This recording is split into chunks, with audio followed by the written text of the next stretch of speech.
j'enseigne en élémentaire, c'est-à-dire les classes du CP au CM2. J'ai jamais fait de maternelle et là, c'est vrai que c'est d'autres questions qui se posent. Donc, je vais parler pour ce qui se passe en élémentaire à partir de 6 ans. C'est là que ça devient important. C'est là que ça devient important. Moi, par choix, j'ai fait surtout des classes de CE1. Là, je suis sur du CE2. Ça se situe ce qu'on appelle maintenant le cycle 2. Donc voilà, c'est très compliqué l'éducation, il y a des cycles, il y a plein d'acronymes. Donc tu as le cycle 1, en fait c'est toute la maternelle, cycle 2 c'est CP, CE1, CE2. Là ce qu'on nous demande, nous en tant qu'enseignants de cycle 2, c'est d'apprendre aux élèves à lire et à compter. Ils ont jusqu'au CE2 pour apprendre à lire. Donc la problématique, ce qui se passe, c'est que moi je me retrouve avec des élèves de 8 ans qui ne savent pas lire. Ils arrivent au CE2, ils ne savent pas lire. Et on te demande de l'accompagner de manière à ce qu'il aille au CM1. Et à partir du CM1, en fait, on commence à le préparer au collège.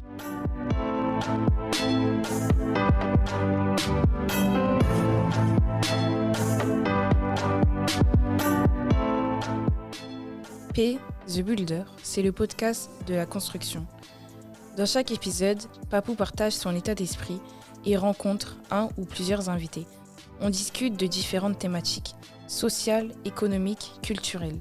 Construire son identité, se lancer en tant qu'entrepreneur, évoluer dans sa carrière professionnelle ou développer sa fibre créative.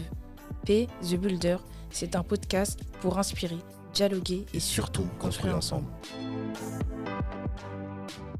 Bonjour, ici P, The Builder. Avec deux profs, d'école, Ami et Kadi. C'est un sujet qui me tient à cœur, c'est sur la scolarité, c'est sur l'école. Je vous ai invité pour pouvoir débattre là-dessus de plusieurs points, des points qui nous concernent en tant que parents, moi je le suis, en tant qu'ancien élève et en tant que, je te dirais, jeune de quartier qui a grandi dans une scolarité et qui se pose beaucoup de questions. Je voudrais qu'on aille sur ces différents points-là. Bonjour à toutes les deux. Bonjour. Bonjour. On va commencer par Ami. Présente-toi. Bonjour. Alors, je me présente. Donc, je m'appelle Ami. Je suis professeure des lycées à Simone Veil, donc à Pantin. Et j'enseigne l'économie et la gestion. Économie et gestion. Oui. OK. Kadi. Oui, Kadi, je suis professeure des écoles. Bon, donc nous, on connaissait ça sous le terme instituteur, institutrice. Bon, maintenant, c'est professeur des écoles. J'enseigne en primaire depuis 7 ans maintenant. Et à l'école Jean-Jacques Rousseau à Épinay-sur-Seine. OK. On parle beaucoup de l'école, surtout dans cette période de Covid. On parle beaucoup de vous, peu importe les niveaux, parce que les élèves en ce moment, ils sont dans une complication. Donc l'idée, c'est vraiment de vous donner la parole et qu'on puisse commencer à s'exprimer. Moi, la ligne directrice que je vais prendre, c'est parler du plus petit au plus grand. On prend un enfant aujourd'hui, peu importe son origine, il a grandi dans un quartier, il arrive à l'école, on va dire chez les tout petits, il grandit, il arrive chez toi. En tant que parent, je te dépose mon enfant, qu'est-ce que tu dois faire de lui ? Ça dépend, j'ai envie de te dire, tout dépend à quel niveau tu te situes. Je vais parler pour moi, j'enseigne en élémentaire, c'est-à-dire les classes du CP au CM2. J'ai jamais fait de maternelle et là, c'est vrai que c'est d'autres questions qui se posent. Donc, je vais parler pour ce qui se passe en élémentaire à partir de 6 ans. C'est là que ça devient important. C'est là que ça devient important. Moi, par choix, j'ai fait surtout des classes de CE1. Là, je suis sur du CE2.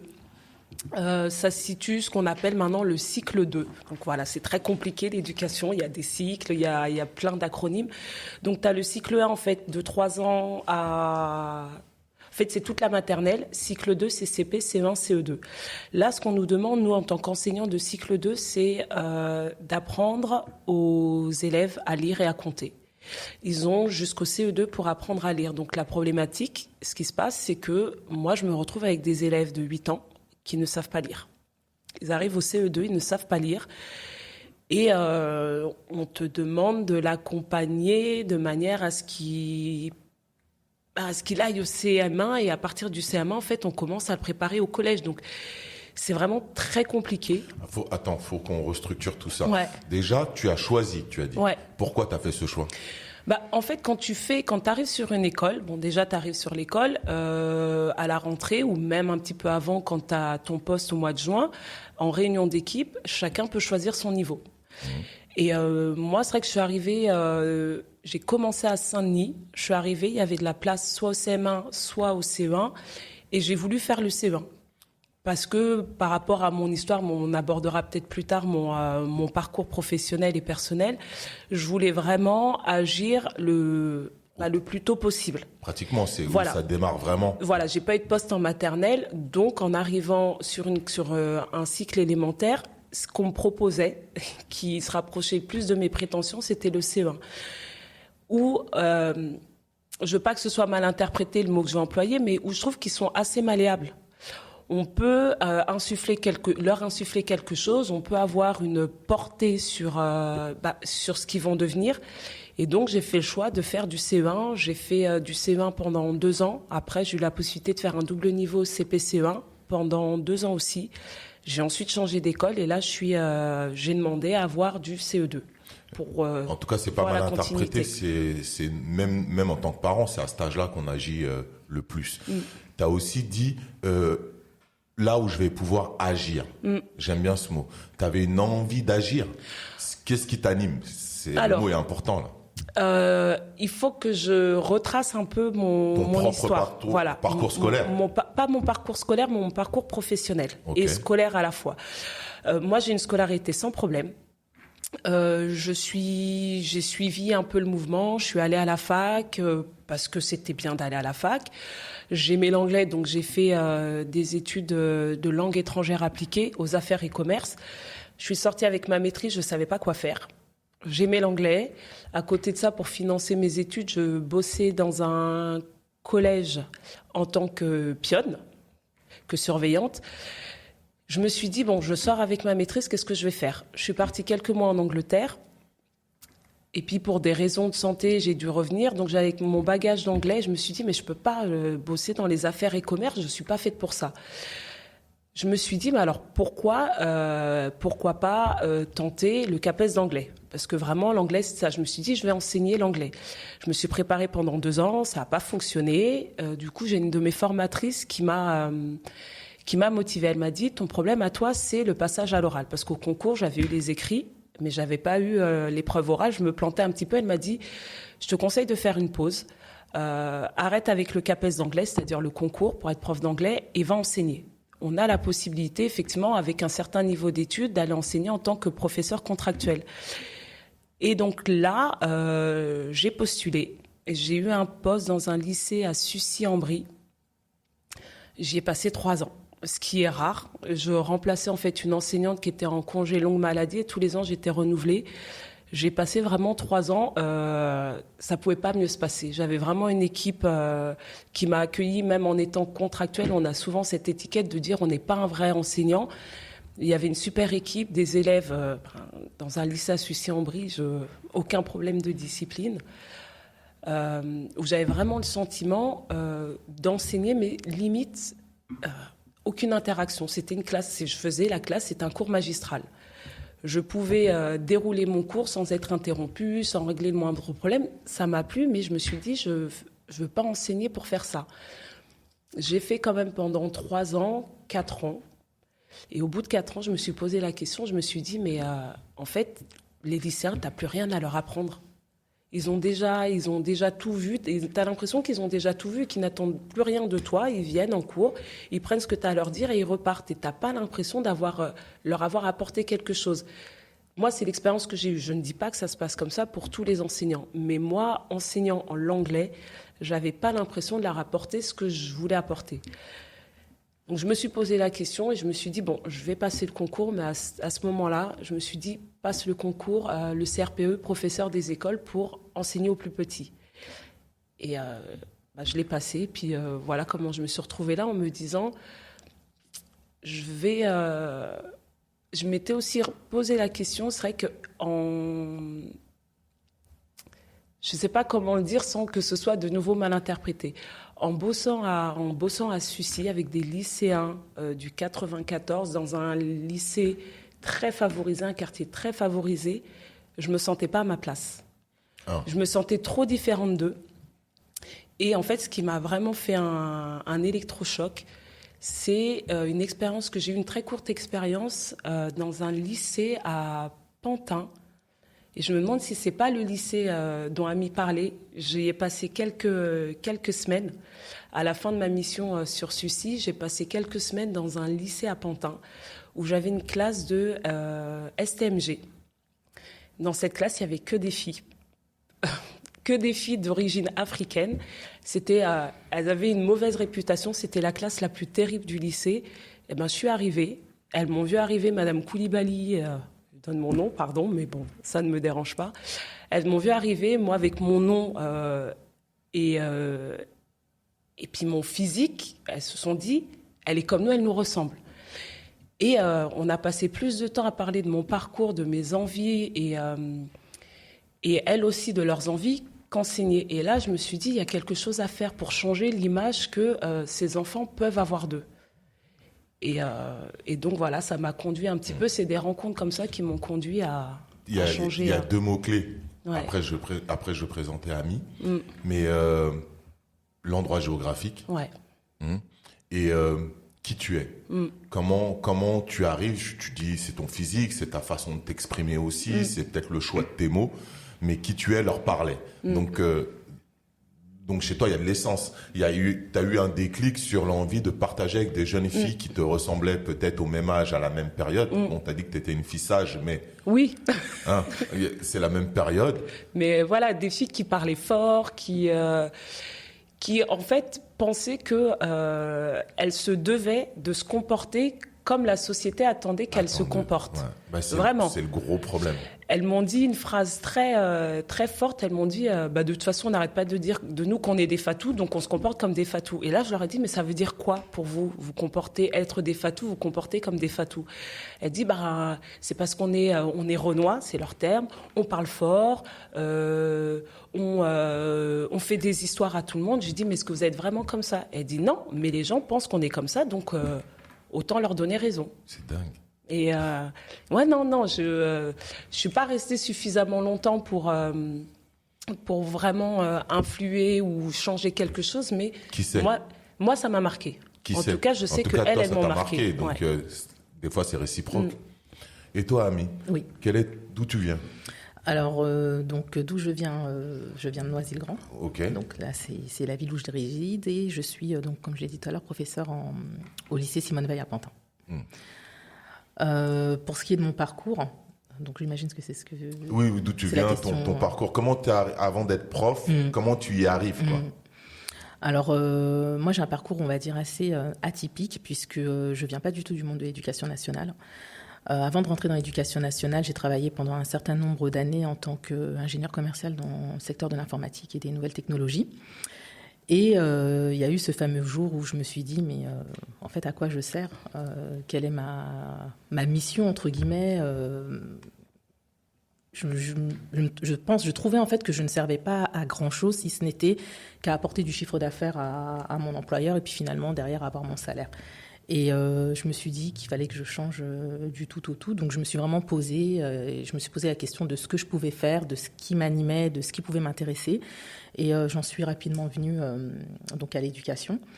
Et voilà, donc j'ai commencé comme contractuelle durant une petite année. Et tout de suite, voilà, j'ai vu que ça me plaisait, que j'étais dans mon élément. Il n'y a pas de réflexion, tu passes de l'un à l'autre. Tu as un temps de réflexion, non?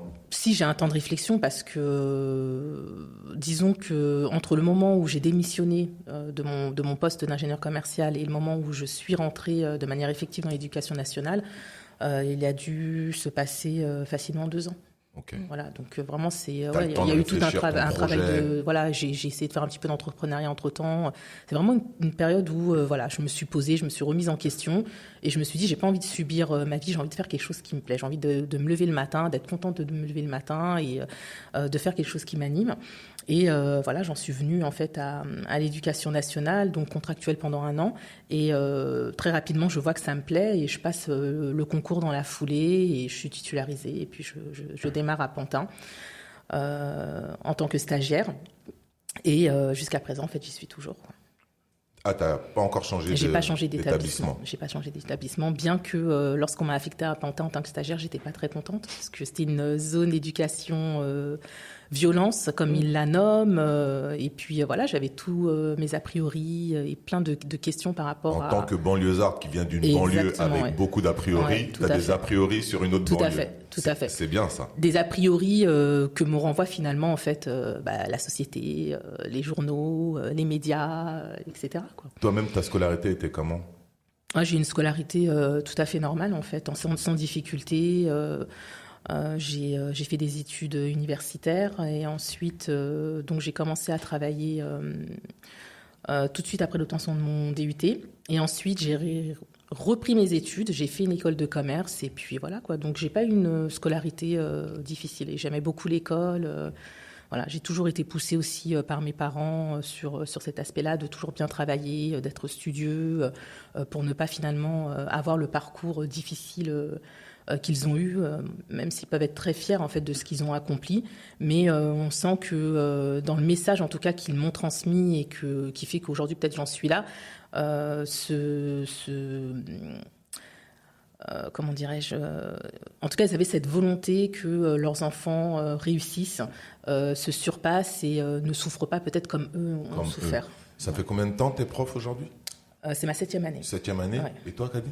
8e. 8e année. Ouais. On approche la barre des 10 ans. 8e année titulaire et si je rajoute les 4 ans en tant que contractuel, 12 ans. Ouais.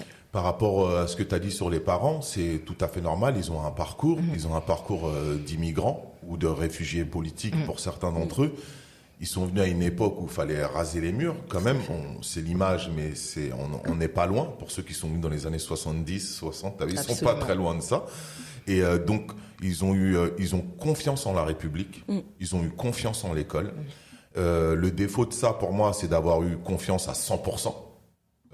Et d'avoir tout donné à l'éducation, c'est bien, faut aller y croire, et en même temps, fallait aussi check, fallait être présent, mais c'est plus facile à dire qu'à faire. À côté de ça, faut bosser, et c'est beaucoup de choses qui vont dans ce sens-là. Maintenant que je vous ai présenté, on va avancer. On va sauter l'étape de bébé, enfant. Comme je t'ai dit, on te confie notre enfant. La première question, c'est qu'est-ce que moi je vais les appeler comment la hiérarchie, tu vois, l'éducation nationale. Quelle est votre première mission primaire ? On te confie une mission, tu vas accueillir un nombre d'enfants de toute origine, parce qu'à la base c'est des écoles publiques. Et quelle est ta première mission qu'on te confère ? Alors, très clairement, c'est une phrase qu'on m'a dite quand on accueille les enseignants stagiaires. En fait, notre première année, une fois qu'on a le concours, notre première année, on est considéré comme stagiaire. On a notre pré-rentrée où on est tous là. Et là, on nous dit, votre première mission, c'est de former les futurs citoyens. C'est une grande question. C'est quoi former un citoyen pour quelle société ? Qu'est-ce qu'on lui inculque ? Nos valeurs propres ou les valeurs de la République ou les deux ? Donc c'est un peu flou comme question. C'est un peu flou. Et effectivement, au milieu de tout ça, on a une ligne directrice qu'on appelle les programmes, où on nous dit, voilà, en français, on doit leur enseigner ceci, cela, mathématiques, ainsi de suite. Et après, il y a tout l'aspect aussi, leur apprendre le savoir-être, le savoir-vivre. Et ça, c'est très compliqué. Dès la primaire. Parce que d'un établissement à un autre, d'une ville à une autre, c'est pas du tout la même chose. Ils ne sont pas confrontés aux mêmes problèmes, ils ne viennent pas du même milieu socio-culturel, si on peut dire, donc il faut s'adapter aussi. Donc c'est vrai que quand on arrive dans ce métier, avec la formation qu'on a, on a une formation, c'est sûr, mais on n'est jamais prêt à ce qui nous attend. C'est vrai que les premières années en tant qu'enseignant, c'est très difficile parce que on garde des souvenirs de l'époque où on se dit la maîtresse, elle vient, elle déroule son cours et puis ça y est, c'est fini. Non, ça se passe pas comme ça. Il y a beaucoup, il y a un aspect social aussi. Il faut être très à l'écoute de ses élèves. Il faut s'adapter. Il y a un impact. Ta première rencontre avec eux, là, ils arrivent, ils sont 15, boum, dans ta classe. Ah non, 15, tu es gentil. T'es gentil, 20, ils sont 25. Ils sont 25. Ils sont 25. On te donne ta première mission que tu as citée là. Ouais. Et tu as 20 élèves qui arrivent. Ma première année, je suis arrivée, j'avais 22 élèves de CM1. Et je les ai regardés en me disant, j'ai vu dans leur regard, ils se disent, bon, c'est la maîtresse, elle va rester avec nous pendant 1 an. Et moi, je les ai regardés, je dis, bon, c'est moi l'enseignante, ils vont être sous ma responsabilité pendant 1 an, est-ce que je vais être à la hauteur? Et ça fait peur. Non, sincèrement, ça fait peur parce qu'on se dit, on va avoir un impact sur eux, quel qu'il soit. On espère que ce soit un impact positif, mais on est des êtres humains, on n'est pas infaillibles. Et c'est vraiment une lourde responsabilité parce que former les citoyens, c'est l'avenir d'une société. Et on ne peut pas se rater. Donc, c'est compliqué. C'est très compliqué. Je ne sais pas si j'y réussis vraiment. On ne sait jamais... parce qu'on les a qu'1 an. On ne peut pas les suivre éternellement. Et c'est vrai qu'on aimerait savoir si ce qu'on a... travailler avec eux pendant 1 an, parce que moi, en tant qu'enseignante en élémentaire, les enfants, je les ai quand même 24 heures par semaine. Je les ai de 8h30 à 16h30. Je sais que certains enfants me le disent, ils me voient plus que leurs parents. Donc, c'est ça qui est intéressant, c'est une fois que toi, tu as travaillé ces élèves-là, en tout cas, on verra ça dans l'heure, ils passent à l'étape supérieure et ils arrivent jusqu'à AMI. Donc c'est vraiment c'est ce qu'on va faire là. On va retracer qu'est-ce qu'ils deviennent, ces élèves, quels qu'ils sont. Donc déjà, tu as été investi d'une mission, c'est ce que je comprends. On te dit, il faut les rendre citoyens. Citoyen est une question hyper large. À ton image, à l'image de cette société. Aujourd'hui, on a une nouvelle société. Quelle va être l'image de cette société? Toi, tu dois réfléchir à toutes ces problématiques-là. Et en même temps, tu as des lignes classiques, français, maths. C'est ça que tu disais? Oui, c'est ça. C'est surtout que quel citoyen tu veux former? Est-ce que tu veux former un citoyen qui va... comment je vais dire ça? Un citoyen, un travailleur? Est-ce que ça va être un travailleur? Est-ce que ça va être... C'est là où c'est compliqué. C'est qu'en fait, il y a certaines choses qu'on nous demande d'enseigner où j'ai le sentiment qu'en fait, il faudrait qu'on s'adapte. Parce que former un citoyen, c'est une grande question. La société, elle évolue. Les programmes évoluent aussi, mais ils n'évoluent pas dans le sens où évolue la société. Parce qu'aujourd'hui, j'ai envie de dire, on va mettre l'accent. Par exemple, on a décidé d'introduire l'enseignement de l'anglais dès le CP. Moi, ça me va très bien. Je maîtrise l'anglais, mais j'ai des collègues qui ne maîtrisent pas du tout. Et j'ai envie de dire, mais à quoi sert l'anglais à un enfant de 6 ans? L'anglais sert, oui, effectivement, mais on n'est pas obligé de l'enseigner dès le CP. Il y a des heures comme ça où je me dis, mais former un citoyen, c'est aussi former des enfants qui sont ouverts sur ce qui se passe autour d'eux, sur la culture. Et ça, c'est quelque chose qui manque. Donc oui, il y a les bases. C'est sûr qu'une personne se débrouillera plus facilement dans la vie si elle sait lire, si elle sait écrire, si elle sait compter correctement. Mais à côté de ça, on doit mettre l'accent sur quoi? Sur l'ouverture d'esprit, sur la tolérance. Ça, vous êtes ouvert? Ça, on vous laisse le choix? Ou on vous dit non, vous n'avez pas le droit d'aller là? On a ce qu'on appelle la liberté pédagogique, c'est-à-dire que on peut décider la manière dont on va enseigner telle ou telle notion, mais on a des impératifs, c'est-à-dire qu'on a un programme à suivre avec les lignes directrices en disant voilà, en français, il faudra leur enseigner ça.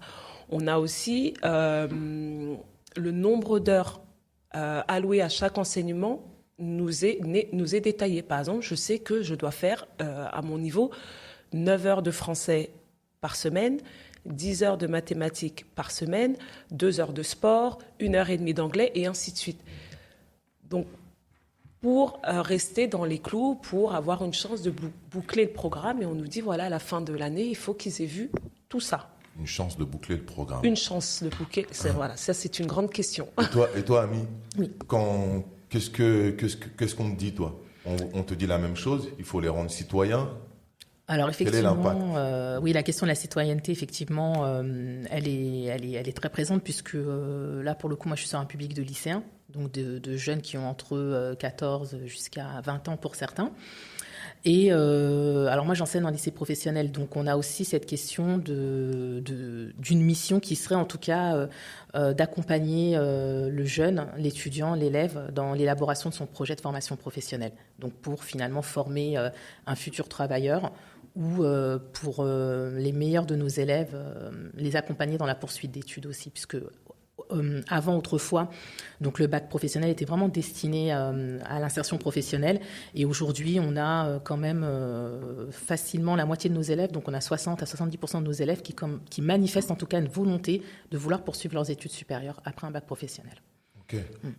Ça existait moins, ça, avant. Avant, ça existait Ils allaient quasiment directement travailler. Exactement. Et là, les BTS leur sont ouverts. Et pour les meilleurs, ils arrivent même à aller jusqu'en maîtrise. Ben c'est mieux. Ça s'est amélioré, on Absolument. peut dire. Le système... Je ne sais pas comment dire ça, mais oui, effectivement, ça s'est amélioré. Dans le sens où le champ des possibles est plus important qu'auparavant. Mais tous les élèves n'y ont malheureusement pas accès aussi. Par rapport à leur niveau, par rapport au niveau, à la façon dont tu les recueilles une fois qu'ils ont passé plusieurs niveaux de classe. Absolument. Mais au niveau de la mission, elle est définie de la même façon. On te dit, voilà, il faut les rendre citoyens, il faut que tu les formes pour qu'ils aillent bosser directement. On va dire qu'elle est induite à travers ce qu'on appelle le référentiel, en fait, un référentiel d'activités, de compétences, de savoir et de connaissances que nous, on est censé transmettre aux élèves. Et effectivement, voilà, on va avoir un volet citoyen, on va avoir tout un volet en rapport avec l'élaboration du projet de formation professionnelle. Donc oui, elle est clairement induite, puisque de toute façon, on a cette conscience-là, nous aussi, en tant qu'enseignants, qu'on est en train de finalement former les citoyens de demain, quoi. Donc on a cette responsabilité-là quelque part, quoi. À ton niveau, quand c'est professionnel, tu n'as qu'une matière à gérer? Non, j'ai plusieurs matières. Tu as plusieurs matières à gérer? Oui, tout à fait. Ok, tu as combien de matières à peu près? Si je devais les citer, donc j'ai l'économie, le droit, j'ai tout ce qui est gestion commerciale. Alors moi, j'enseigne sur les métiers du tertiaire et essentiellement en rapport avec le commerce. Donc on a tous les métiers liés au commerce, les matières liées au commerce et à la vente. Pour une même classe ou les matières elles changent en fonction des classes? Pour une même classe. Pour une même classe, tu dois faire travailler toutes ces matières-là? Voilà, absolument. Ok. Tout à fait. Moi, j'étais encore à l'époque où chaque prof sa matière, non? Non, au lycée, alors au lycée professionnel, c'est un peu différent parce qu'au lycée professionnel, on a vraiment la partie enseignement professionnel qui prend, je pense, les 3/4 de l'emploi du temps d'un élève, et ensuite le reste est dédié à l'enseignement général. Et donc les professeurs d'enseignement professionnel, on a plusieurs pôles d'activité et plusieurs matières finalement à enseigner aux élèves. Excusez-moi, j'ai fait un petit bug. Il y a la seconde question à vous deux, c'est peut-être plus facile pour Kadi de répondre à ça. Quand tu as tes 22 élèves qui arrivent, quel est le lien? Comment tu les accroches psychologiquement? Comment tu fais pour essayer de les intéresser en début d'année pour qu'ils t'accompagnent toute l'année? Ah, je sais pas, faudrait leur demander, mais je sais pas. C'est vrai que les enfants me disent tout le temps, ah, mais c'est facile de te parler, c'est plus simple de te parler avec toi. Pour les accrocher, je me rends disponible. C'est de la disponibilité. En fait, je me rends disponible, je mets pas de barrière. Et ça me joue des tours parfois, effectivement. Par exemple, le tutoiement. Moi, mes élèves me tutoient. Ouais, ça a choqué certains de mes collègues parce que les élèves les vous voient, mais moi, mes élèves me tutoient.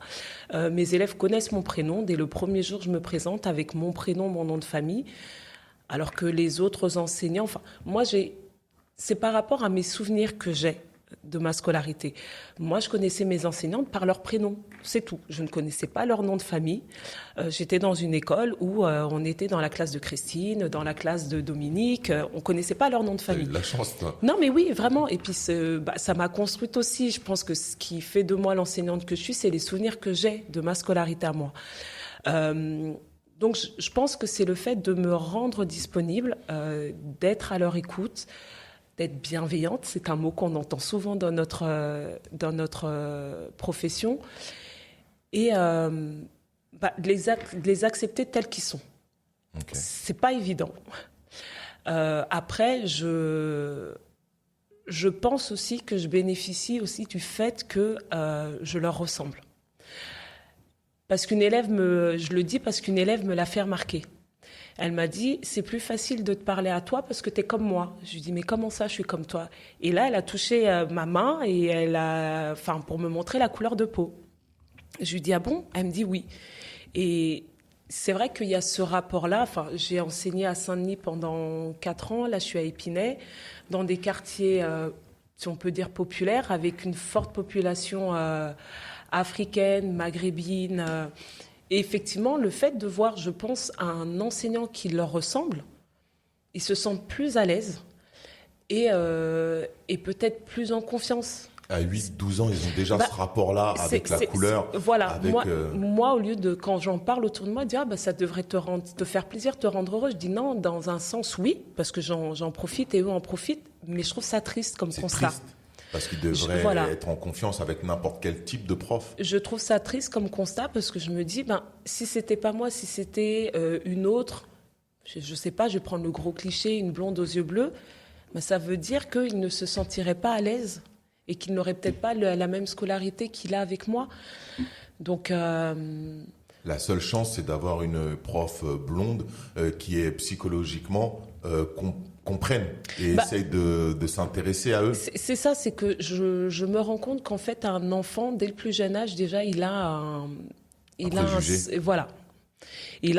observe beaucoup, il analyse et il tire des conclusions par rapport à ce qu'on lui renvoie. Pas forcément la personne qu'il a en face, mais par rapport à ce qu'il écoute, par rapport à ce qu'il peut entendre autour de lui. Et donc c'est vrai que c'est une grande question de dire comment je les mets en confiance. En tout cas, tu t'y mets, de toute façon, tu n'as pas le choix. Tu es obligé de te mettre à les accrocher. À cet âge-là, c'est peut-être un peu plus facile que pour toi, Ami, qui a des 15 jusqu'à 20. Comment tu fais pour entretenir un lien avec eux en début d'année, comment tu te lances pour te dire, OK, il faut que j'arrive à les accrocher, j'ai repéré les durs à cuire, j'ai repéré ceux qui veulent essayer de faire quelque chose, et entre les deux? Je pense que... en tout cas, moi, je récupère des élèves au lycée qui ont complètement été broyés par le collège. Systématiquement? Peut-être pas systématiquement, mais une grosse majorité d'entre eux, en tout cas. La majorité de ceux qui vont en professionnel sont broyés. Effectivement, parce que quand on fait les entretiens individuels en début d'année et qu'on retrace un petit peu avec eux leur scolarité et qu'on aborde la question du collège, souvent, c'est pas forcément un bon souvenir. Et souvent, ils arrivent même en lycée professionnel par dépit parce que c'est des élèves qui auraient peut-être voulu aller en général ou qui avaient un autre projet de formation professionnelle. Mais on leur dit à un moment donné, parce que t'es pas très bon en maths et en français, tu vas aller en professionnel, comme si la filière professionnelle était la filière des mauvais élèves. Donc déjà, ça, c'est une première chose. Donc quand l'élève arrive déjà comme ça, dans ce contexte-là, il a déjà une estime de lui qui est quand même relativement froissée, en fait, et basse. Et donc...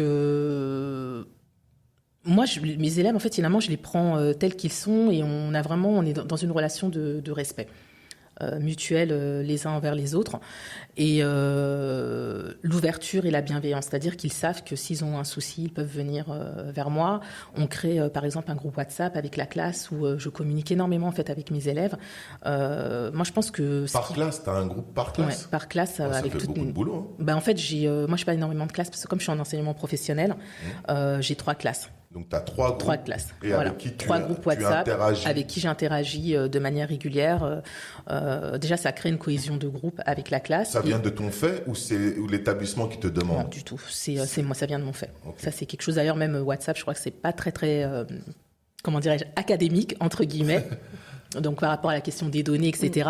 Mais en tout cas, ça s'est avéré être un outil particulièrement efficace, notamment lors du confinement. Tu as pu travailler les devoirs, leur donner des choses à faire ou tu t'en es servi de quelle façon? C'est intéressant. Je m'en suis servi pour relancer les élèves, je m'en suis servi pour leur dire je vous ai déposé du travail sur votre métragerie, allez voir si vous avez des questions. C'est génial, il y a eu beaucoup de problèmes là. Il y a eu beaucoup de problèmes pendant le confinement. Il y a eu énormément de justement de profs qui ne maîtrisaient pas tel ou tel serveur, ou une moitié qui envoyait sur le serveur A, l'autre sur le serveur B. Eh ouais, j'ai des enfants moi aussi aujourd'hui, c'était le bordel. Ouais, Donc en fait, pas simple. tu as résolu ce problème avec des groupes WhatsApp. Alors, en partie, je veux dire qu'on était censé assurer une continuité pédagogique, faire des cours en distanciel, etc. Mais à un moment donné, on va pas se mentir, ça a ses limites. Nous, en tout cas, sur le public que nous on a, déjà on avait la problématique d'élèves qui n'étaient pas outillés informatiquement. Donc, il n'y avait pas d'ordinateur chez eux, qui utilisaient le portable, mais le portable, à un moment donné, ça a ses limites. Donc, l'idée, en fait, pendant ce confinement, c'était en fait de garder le lien avec les élèves, de leur transmettre ce que je pouvais leur transmettre avec les outils que j'avais, mais c'était surtout de ne pas rompre le lien qui, derrière, après, engendre en fait un décrochage scolaire quand même assez sévère, surtout sur des niveaux de seconde à terminale. Peu importe les niveaux, peut-être plus sur le tien, Ami. Mais effectivement, les élèves décrochent. Il y a des élèves aussi qui en profitent pour se laisser aller, se laisser couler. Tout à fait. Parce qu'ils sont pas studieux ou ils n'ont pas des parents derrière eux. Alors moi, je pense pas que ce soit forcément la question d'être studieux. Je pense que il y a des élèves, et d'une manière générale, pour moi, un élève doit être encadré. C'est-à-dire qu'il doit avoir son professeur à côté de lui qui peut interpeller s'il a un souci, s'il n'arrive pas à comprendre une consigne ou autre. Donc on a des élèves effectivement qui sont extrêmement autonomes et avec qui ça peut très bien fonctionner, même si je pense encore une fois que le distanciel a ses limites. Mais voilà, on a ces élèves qui ont besoin de notre présence, qu'on les pousse, qu'on leur dise oui c'est bon, tu vas y arriver, voilà, ne te rabaisse pas, c'est simple, voilà, qu'on soit, ils ont besoin en fait, voilà. Toutes les deux, il y a et le développement personnel, il revient. Le développement personnel, de soi, la confiance de soi, c'est primordial. Pour moi, ça devrait faire partie, ça devrait être une matière à part entière. Merci là, ça d'avoir dit. sur ça, il y a même plus de débat, quoi. Il y a plus de débat aujourd'hui. Ça se fait beaucoup à l'étranger déjà aussi. Voilà. La France n'évolue pas assez vite en termes d'éducation, on dirait. Oui. Mais je vais rebondir sur ce qu'elle a dit. Toi, tu as utilisé ce genre d'outils? Tu t'es mis aussi sur ton téléphone à créer des groupes? Alors, ils sont plus jeunes. Donc c'est un peu plus compliqué.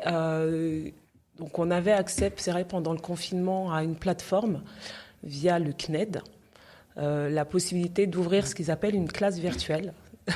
C'est en fait la possibilité de faire classe à distance avec moi derrière mon ordinateur et mes élèves derrière leur ordinateur aussi. J'avais l'année dernière 24 élèves. Au plus fort du confinement, la plus grosse affluence que j'ai eue sur ma classe virtuelle, c'était 8 élèves. 8. Là pour ton âge à toi, pour les 8-12 ans, on peut dire que c'est la faute un peu des parents. Alors, oui et non. Okay.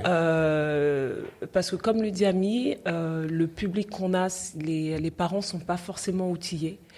Donc avoir un ordinateur à la maison, c'est pas évident. Et puis pour ceux qui en avaient, il faut savoir qu'il y a les frères et sœurs.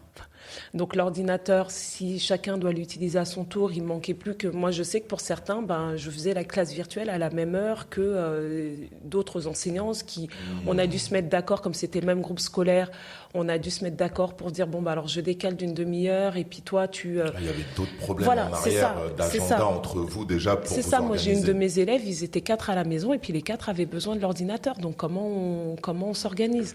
Donc oui, c'est très compliqué, mais pour des petits... le confinement, ça a été effectivement très compliqué parce qu'il n'y a pas ce lien-là. Parce que les parents, ils ont beau avoir la meilleure volonté du monde, ils ne peuvent pas remplacer un enseignant. Un enfant ne se comporte pas du tout de la même manière avec ses parents et l'enseignant. C'est vrai. Sincèrement, faire les devoirs avec son enfant, c'est juste un calvaire. Parce que je sais que nous, on les a en classe. Ils ont un comportement qu'ils n'ont pas à la maison et c'est tout à fait normal. Parce que la classe, c'est le cadre dans lequel je dois travailler. La maison, c'est le cadre dans lequel je dois me détendre et profiter. Quand les deux univers se télescopent, c'est très compliqué pour un enfant. Donc, j'avais la classe virtuelle. J'avais, pour ceux qui ne pouvaient pas se connecter, j'avais créé un blog sur lequel je mettais toutes mes leçons, tous les exercices. J'avais la possibilité aussi de les rediriger sur des vidéos, soit filmés par moi-même. Ils ont pu suivre tes élèves? Ils ont pu suivre. J'avais des retours justement où ils m'envoyaient des messages, je leur demandais de me répondre. On faisait des petits jeux justement pour T'en as perdu combien à peu près? Sur mes 24, il y en a 3 que j'ai perdus. Ah, vraiment. ça va, c'est un bon score. Alors, quand je dis 3, c'est 3 pour lesquels je n'ai eu aucun retour. Même après le déconfinement, on a repris la classe avec des petits groupes de 8. Il y a 3 élèves que je n'ai revus qu'au mois de septembre. Donc de mars à septembre, la rentrée suivante, quand ils sont rentrés au CM1, aucune nouvelle. On peut dire que c'est un espèce de décrochage? Complètement. Complètement, parce que là, je suis sur la même école et je les vois, je discute avec leur enseignante de cette année et c'est une catastrophe. C'est mort. Ils sont rattrapables, très compliqués? Ben, j'ai envie de dire oui, parce que je suis optimiste et qu'il y a toujours un espoir, mais c'est des enfants qu'il va falloir raccrocher en trouvant une chose qui les anime. Parce qu'eux-mêmes se sont rendus compte, c'est des enfants qui étaient déjà en grande difficulté avant le confinement. Je ne vais pas dire que c'est le confinement qui a gâché leur possibilité de réussir. Ils étaient déjà en très, très grande difficulté. Mais c'est des enfants pour qui ça va être très, très difficile de se raccrocher aux autres. D'enchaîner. Exactement. Mais la problématique existe déjà, puisque qui de vous deux récupère des enfants qui savent même pas encore lire? C'est toi qui as dit. Ouais. Tu récupères déjà, before, avant Covid, avant ces problématiques d'aujourd'hui. Ouais, déjà à l'époque, on va dire l'époque normale, tu récupères déjà des enfants qui n'ont pas fini leur cursus. Alors, là, un peu moins, j'ai envie de dire. Enfin, mes 2 dernières années, là, il faut que j'explique un peu comment ça se construit. Là, je suis sur Épinay, une ville qui est classée REP+. C'est réseau d'éducation prioritaire plus. Il y a REP, réseau d'éducation prioritaire, et quand vraiment c'est très compliqué, un public très compliqué avec des résultats au collège qui sont très faibles par rapport au brevet, on ajoute le plus. Donc Épinay, c'est un réseau d'éducation prioritaire plus, ce qui veut dire que depuis quelques années, ils ont mis en place le dispositif, ce qu'ils appellent CP 100% réussite, C20 100% réussite. Ça veut dire que c'est des classes dédoublées. Dans les écoles qui ont les locaux suffisants, c'est un groupe de 12 à 15 élèves pour un enseignant. Et dans les écoles qui n'ont pas les locaux, c'est 24 élèves, peut-être 25, avec 2 enseignants dans la classe. Ça veut dire que chaque enseignant peut prendre son petit groupe. Donc en fait, c'est des classes qui sont avec un plus petit effectif. Là, depuis que je suis à Épinay, effectivement, le problème d'élèves non lecteurs, je l'ai beaucoup moins. Puisque justement, ils bénéficient de ce dispositif-là où ils sont 12 avec leur enseignant. Et là, c'est plus facile pour l'enseignant de détecter tout de suite les difficultés et puis d'y remédier. Quand on a 24 enfants, on a beau y mettre toute l'énergie qu'on veut. Si on a une classe, on arrive dans une classe de CP avec des élèves en grande difficulté, ils ne pourront pas tous rentrer dans la lecture s'il y en a beaucoup qui sont en difficulté. Les élèves non lecteurs, j'en avais beaucoup plus à Saint-Denis qui bénéficiaient pas encore de ce dispositif. Et là, c'est très compliqué parce qu'il faut savoir que ce que nous, on connaissait sous le terme redoubler, c'est-à-dire refaire une deuxième fois son année, qu'on appelle plutôt maintenir un élève, à l'heure d'aujourd'hui, c'est très rare. Ça n'existe plus. Ça n'existe pratiquement plus. Un mauvais élève peut passer aujourd'hui. Un mauvais élève passera systématiquement si l'enseignant... Et c'est là où c'est triste, c'est que c'est l'enseignant qui doit se battre pour expliquer que cet élève mérite une année de plus pour lui donner la possibilité de mieux réussir. Mérite. Ah ouais, c'est marrant ça. Donc, alors, mérite de redoubler. Et si j'emploie ce mot, c'est parce que j'ai été confrontée. Et c'est très triste en tant qu'enseignant de s'entendre dire ça ne sert à rien de proposer le maintien, ça ne lui servira à rien. Wow. C'est violent. C'est encore pire là. Oui, c'est violent parce qu'en fait, c'est... Amie, elle, ça doit être compliqué pour elle aussi, mais moi, ce qui me rend triste, c'est de me dire qu'avant qu'ils arrivent dans la classe d'amis, il y a eu un écrémage terrible. C'est qu'il y a plein d'enfants qui n'arriveront jamais au lycée parce qu'ils n'ont pas bénéficié de l'aide qu'il fallait. Donc quand on nous dit ça ne lui servira à rien, c'est que c'est un élève qui aurait dû bénéficier d'un suivi, par exemple, chez un orthophoniste, d'un enseignant spécialisé. C'est des élèves qui parfois ont des troubles du comportement, qui ont des troubles d'apprentissage, mais nous, on n'est pas... on est juste enseignant, on n'est pas éducateur, on n'est pas psychologue. Et effectivement, un maintien aujourd'hui, ça doit être motivé. Faire redoubler un enfant, ça doit être motivé. On doit prouver que ça lui servira et qu'effectivement, il est capable de faire une année supplémentaire. Annie, je veux que tu réagisses parce que ça doit toucher beaucoup tes élèves. Mais là, on est en train de dire, là, l'académie, elle est en train de dire, bon, nous, on trouve qu'il ne mérite pas de s'améliorer, quelque part, je vais utiliser mes mots, donc on peut l'envoyer quelque part continuer son chemin scolaire pour moi j'appelle ça se débarrasser de lui au plus vite, puisque s'il n'a pas les bonnes connaissances, forcément il va arrêter l'école plus tôt. À la finale, on se met à chercher des métiers qui correspondent à nos savoirs, donc il cherchera un métier qui correspond à son savoir-faire qui est assez bas, sans dénigrer peu importe le métier, mais tu te bases là-dessus, quoi. Ou tu rentres dans l'entrepreneuriat, ou le sport, pour certains. J'ai envie de dire oui, mais dans ce cas-là, il faut aussi montrer à ses enfants le plus tôt possible qu'il y a une autre voie. Moi, je suis pas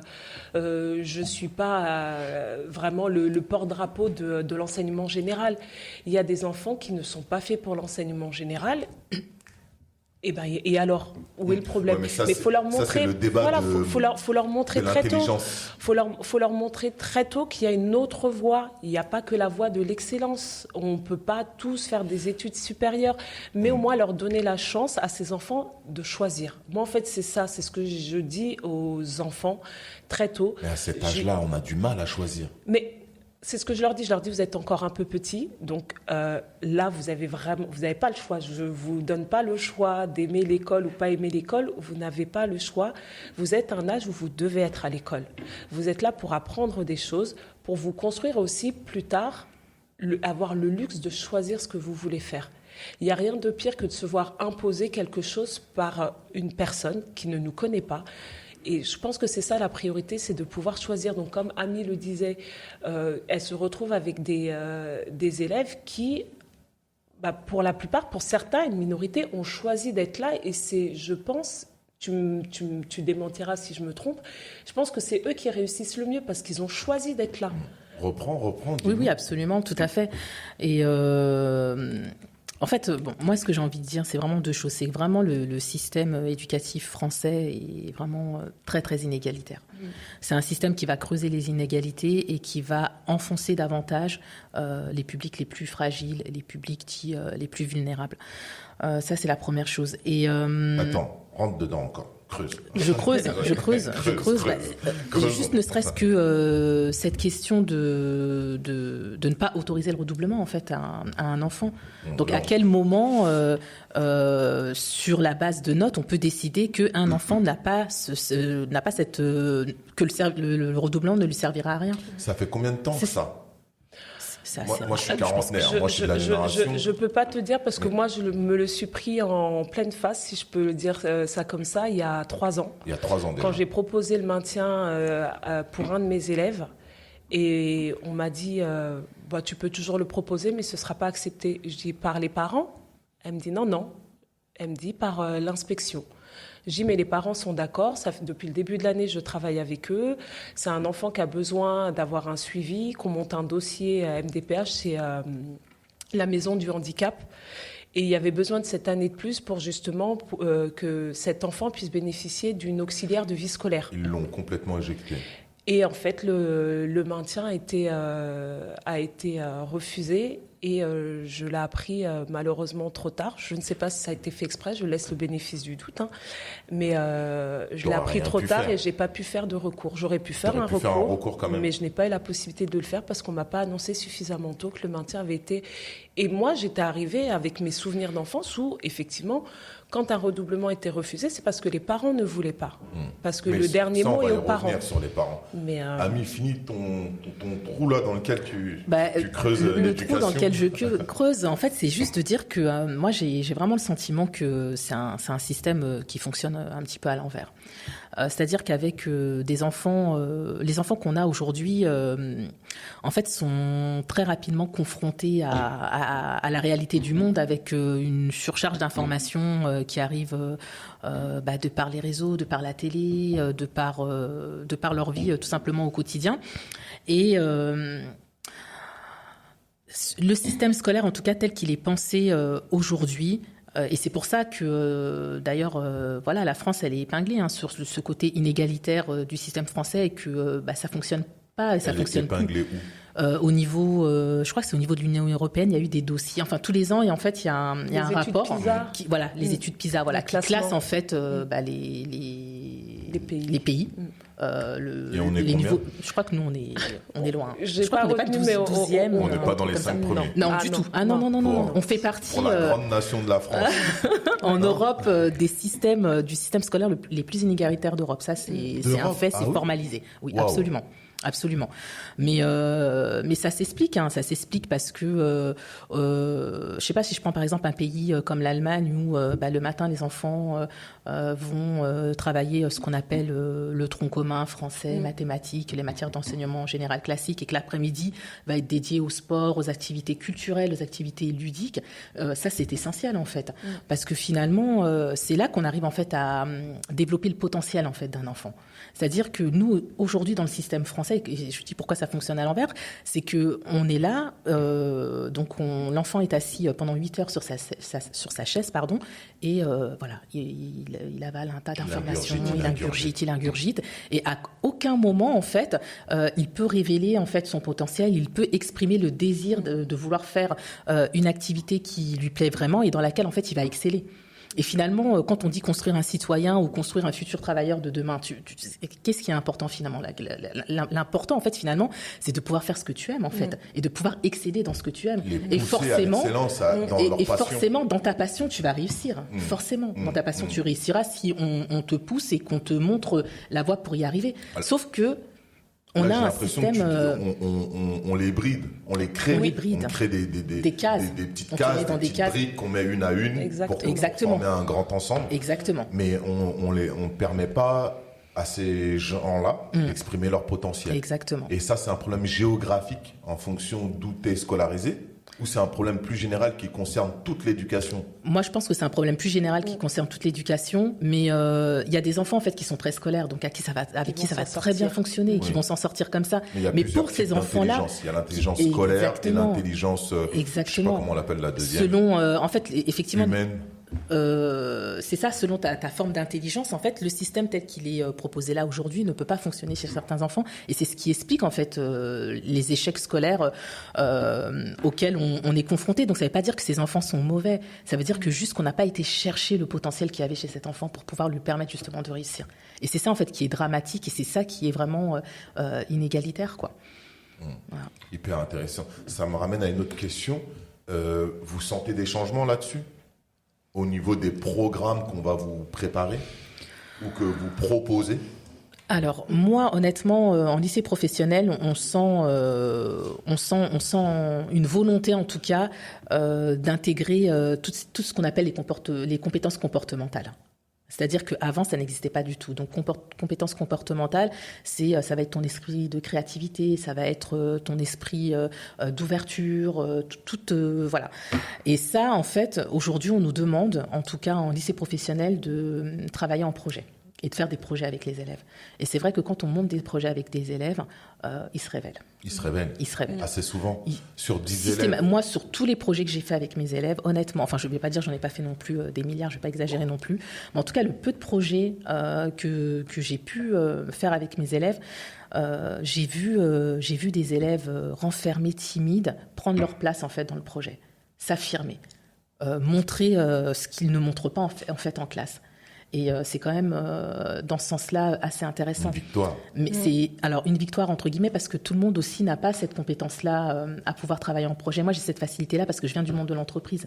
Mais pour un enseignant qui a été formé, on va dire académiquement, qui a jamais mis les pieds en entreprise, travailler dans cette pédagogie de projet-là, c'est quand même assez compliqué. Donc, encore une fois, c'est moi je parle pour le lycée professionnel. Après, en général ou en technologie, je ne sais pas si ça se passe de cette façon-là, mais on a en tout cas cette question de travailler les compétences comportementales qui revient très souvent, et on nous impose en tout cas de travailler et de mettre en place une pédagogie de projet. Il y a beaucoup de boulot. Je vois beaucoup de. De toute façon, on est à l'image de notre société. Il y a la compétence déjà. Il y a le prof qui a cette envie de transmettre, qui a cette envie de faire en sorte que ces futurs citoyens grandissent dans leur secteur d'activité. On a le prof qui vient parce que c'est une bonne planque. On a aussi, il y en a encore. Il y en a encore beaucoup. Ça, c'est dans tous les corps de métier. Il y a aussi les jeunes profs comme vous qui n'avaient pas d'expérience, qu'on met tout de suite dans le dur, dans des écoles, 25 élèves, dans le dur. Et là, je vais poser ma question dans un autre sens. Et là, on a parlé surtout de votre rapport, pour l'instant, avec l'enfant. Comment vous le percevez, ainsi que vos collègues et la structure. Mais votre rapport avec le parent. Le parent super-héros qui protège son enfant, qui a toujours raison. Le parent qui abandonne son enfant et qui pense que tout va se régler de l'autre côté. Et il y en a d'autres types de parents. Oui. Alors, moi, c'est... Alors, les parents, c'est le plus gros obstacle, en fait, dans notre métier. Si ça se passe bien avec les parents, la scolarité de l'enfant devrait bien se passer. Si ça bloque avec les parents, la scolarité de l'enfant va être compliquée. Parce qu'à partir du moment où le parent n'a pas confiance en l'école, n'a pas confiance en l'institution, n'a pas confiance en l'enseignant, eh ben, l'enfant, il en sera de même pour l'enfant. Donc, c'est effectivement... Nous, quand on parle à notre niveau, en tout cas en élémentaire, on parle d'équipe éducative qui inclut les enseignants, qui inclut aussi tout ce qui peut graviter autour, c'est-à-dire le psychologue, l'infirmière, les enseignants spécialisés et les parents. Les parents font partie de ce qu'on appelle l'équipe éducative parce qu'on ne peut rien faire sans eux. Donc effectivement, dans les heures que je dois à l'institution, j'ai un gros bloc d'heures qui est dédié à la rencontre avec les parents. Donc ça va démarrer dès la rentrée, la réunion de rentrée, on va présenter le programme, on va se présenter et écouter les questions des parents. Donc le rapport avec les parents, j'ai jamais eu, jusqu'à aujourd'hui, je touche du bois, j'ai jamais eu de soucis avec les parents. Effectivement, je trouve en tout cas dans les écoles dans lesquelles j'ai travaillé, les parents nous confient leurs enfants en toute confiance. Il y a encore cette confiance en l'école qui existe. Je sais que c'est pas le cas partout, mais moi j'ai senti vraiment cette confiance de dire on croit encore à l'école, on croit aux valeurs que transmet l'école, on croit en l'utilité de l'école, donc ça se passe plutôt bien. Après, là où ça devient compliqué, c'est de faire comprendre à un parent son rôle primordial dans la scolarité de son enfant. On a beaucoup de parents qui nous disent « mais moi, je ne suis pas allée à l'école ». Ou alors, je suis allée à l'école, mais j'étais un très mauvais élève, donc je ne peux pas aider mon enfant. Et on se retrouve en fait avec toute cette charge-là, nous. Et je leur dis « mais moi, tout le travail que je peux faire en classe avec lui, si à la maison... il n'y a pas, si vous ne prenez pas le relais à la maison, ça va être très compliqué. Prendre le relais, quand je leur dis ça, je dis qu'on s'entende bien. Je ne vous demande pas de refaire la classe à ma place. Mais juste de faire comprendre à votre enfant, juste en dialoguant avec lui, à quel point l'école est importante pour lui. Moi, mon expérience personnelle, je viens d'une famille où on était 8 à la maison. Des parents qui ne savaient ni lire ni écrire. Mon père, en arrivant en France, il a appris un petit peu à lire et se débrouille, mais bon, c'est rien d'extraordinaire. J'ai une sœur aînée qui a 10 mois de plus que moi. La seule qui pouvait m'aider dans mes devoirs, c'était elle. Et elle avait ses devoirs. Et comme je le dis, on n'a que 10 mois de différence. Donc, c'est pas comme si elle avait 3-4 ans. Et pour autant, nos parents, qui travaillaient en plus, étaient toujours derrière nous, ne serait-ce que jeter un œil sur nos devoirs. Bon, on aurait pu écrire n'importe quoi et s'en serait pas rendu compte, mais ça nous a jamais effleuré l'esprit. En tout cas, dans mes souvenirs, ça m'a jamais effleuré l'esprit de dire je vais faire à moitié, puis ils s'en rendront pas compte, parce qu'il y avait quand même l'attention qui était là, cette pression qui était là de dire il faut que tu travailles à l'école. Et ça, c'est difficile de faire comprendre aux parents. Ils se dévalorisent très facilement. Le parent se dévalorise très facilement. J'ai l'exemple d'une maman qui est allée à l'école. Et en plus, elle a été scolarisée dans l'école où je travaille. Quand elle a grandi en fait. Elle a grandi dans le quartier. Elle est restée. Ses enfants sont scolarisés dans l'école où elle était scolarisée. Et elle me dit, j'étais moi-même une très mauvaise élève. Donc aujourd'hui, je peux pas aider mes enfants. Je peux pas aider. J'ai été nulle à l'école, c'est ce qu'elle me disait. Donc je ne leur sers à rien. Je leur dis, mais juste votre expérience de vie peut leur servir en disant, regarde, moi je suis allée à l'école, pour moi c'était difficile, mais je veux que pour toi ce soit différent. Et c'est un travail à faire aussi, vraiment les impliquer on les implique, mais qu'ils prennent vraiment ce rôle-là Il y a à 100%. beaucoup de volonté. Il y a de la volonté de leur On part. en sent, malgré ce qu'on peut penser, c'est vrai que quand on écoute les médias, qu'on entend des choses, on peut se dire que les parents sont démissionnaires. Moi, je ne sens pas les parents démissionnaires, parce que quel parent souhaite que son enfant ait un avenir complètement désastreux, où il n'ait pas la possibilité d'avoir un métier, où il vivrait au crochet de l'État, comme on peut l'entendre. Aucun parent ne souhaite ça pour son enfant. Donc il peut y avoir des cas où le parent se sent complètement dépassé, mais je pense que le parent démissionnaire, il n'existe pas tant que ça. Il y en a qui ont de grandes difficultés, parce qu'eux-mêmes sont en grande difficulté, eux-mêmes sont perdus. Eux-mêmes sont dans des situations économiques et des situations sociales très compliquées. Donc effectivement, c'est difficile pour eux d'accompagner leur enfant et de leur donner confiance en la société si eux-mêmes ont perdu confiance en la société. Mais ils font ce qu'ils peuvent. Ils font quand même ce qu'ils peuvent. Et à ton niveau, Ami ? Moi, honnêtement, j'ai beaucoup de mal, franchement, avec le terme de parents démissionnaires aussi, que j'ai employé, il fut un temps, et depuis, en tout cas que je suis enseignante, et plus particulièrement à Pantin, qui est une zone très difficile. Pour moi, j'ai face à moi, en tout cas, des parents qui ont confié leur enfant à l'institution, qui font totalement confiance à l'institution, et surtout qui sont démunis. C'est-à-dire qu'ils ne savent plus comment faire, qu'ils n'y arrivent pas. Ils ont la volonté, ils ont envie d'aider leur enfant, ils ont envie que leur enfant s'en sorte, mais ils sont happés par déjà des problèmes d'ordre social, d'ordre économique. Moi, quand je regarde maintenant, j'observe beaucoup la structure aussi familiale des élèves. J'observe aussi qu'il y a beaucoup de familles monoparentales, ce genre de choses-là, en fait... ça a un impact en fait sur la scolarité de l'enfant d'une manière directe ou indirecte, et ça peut faire qu'à un moment donné, le parent n'a pas vraiment les moyens de pouvoir accompagner son enfant dans sa scolarité. Sur les familles que je rencontre, honnêtement, elles sont demandeuses. Elles ont envie que leur enfant s'en sorte. Dès qu'on les appelle pour exposer une problématique de comportement ou autre, donc on a le cas de figure des parents qui sont très présents, très à cheval, qui ont une autorité sur leurs enfants, et ça va se régler très rapidement. Et puis on a ces parents qui ont perdu au fur et à mesure leur autorité entre guillemets parentale sur leur enfant, qui ne les écoutent plus, et c'est des enfants, généralement, je parle vraiment, c'est surtout les garçons en plus, qui sont happés en fait par l'extérieur. Voilà, les fréquentations, la rue, le deal. Moi, je suis dans un établissement où beaucoup de garçons sont des petits dealers. Et ça, en fait, quand on est parent, comment on fait pour récupérer son enfant, si ce n'est de prendre ses affaires, de déménager et d'aller dans un quartier peut-être résidentiel où il sera peut-être moins confronté à ça. Mais malheureusement, c'est des parents qui, financièrement, n'ont peut-être pas les moyens d'aller payer un loyer à 1 000 euros ou autre, quoi. Donc, c'est toutes ces questions en fait, sociétales qui se posent et qui nous reviennent, nous, finalement...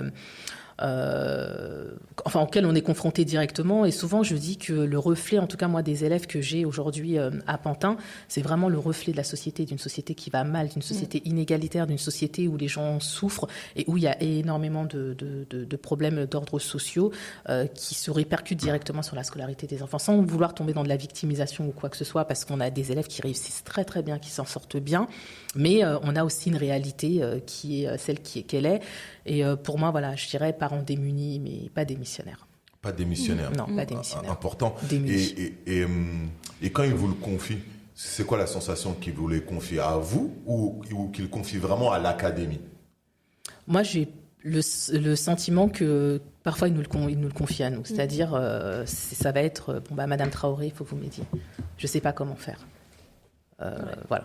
C'est vraiment clairement un appel à l'aide des équipes pédagogiques, de la direction, des CPE, mais c'est pas l'académie, c'est pas le système qu'ils interpellent. Ils n'y croient pas vraiment peut-être au système, mais vos valeurs, vous leur ressemblez ou pas, mais en tout cas vous avez des valeurs, ils sentent une transmission que vous avez envie de transmettre à leurs enfants. Alors je pense qu'ils sentent surtout que la société les a abandonnés et que il y a une école que leurs enfants fréquentent et qu'au sein de cette école-là, il y a des gens qui sont peut-être prêts à les écouter, les aider, qui vont essayer de faire de leur mieux avec les moyens que justement ce système nous donne ou pas pour pouvoir les accompagner dans les difficultés qu'ils rencontrent en fait.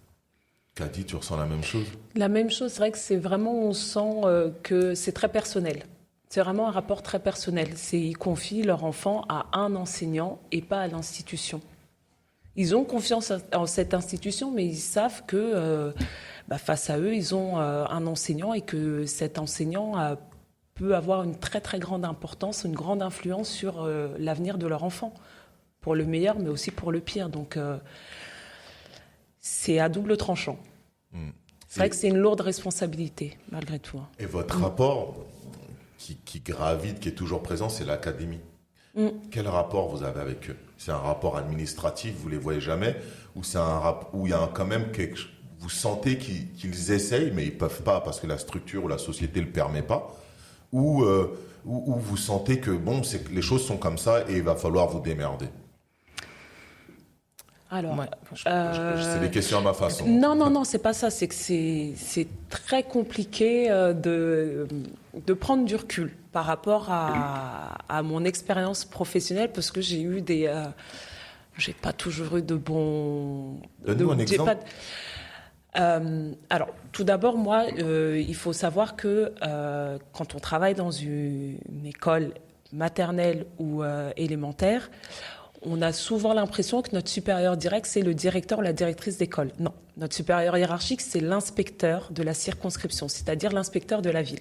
Le directeur ou la directrice, c'est simplement un collègue, mais qui a en charge la gestion de l'équipe. Mais sinon, d'un point de vue hiérarchique, on est au même niveau. Donc en fait, notre supérieur direct, c'est ce qu'on appelle l'IEN, l'inspecteur de la circonscription. Donc, par exemple, moi, c'est la circonscription d'Épinay. Cette personne-là, on ne la rencontre jamais, sauf si on doit se faire inspecter. À des moments précis de notre carrière, on a l'inspecteur qui nous visite dans notre classe et qui nous observe et qui nous note sur notre gestion de classe, qui nous donne une note. Au-dessus de ça, il y a l'inspecteur académique ou l'académie, ce qu'on appelle la DSDEN du 93. Et ben là, les rapports, ils sont pratiquement inexistants. Les seules fois où on a un rapport DSDEN. DSDEN. Alors, me demande pas de te dire ce que veut dire ce sigle. C'est un D, un S, un D, un E, un N. Okay. Bon, direction, voilà.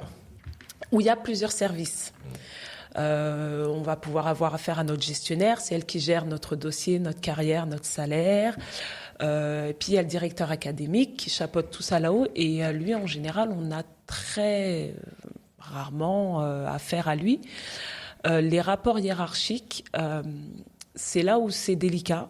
C'est qu'en général, les seules fois où on a un rapport avec notre supérieur direct, c'est-à-dire l'inspecteur académique, c'est pas forcément pour les bonnes choses. C'est soit pour l'inspection, soit parce qu'on a été convoqué.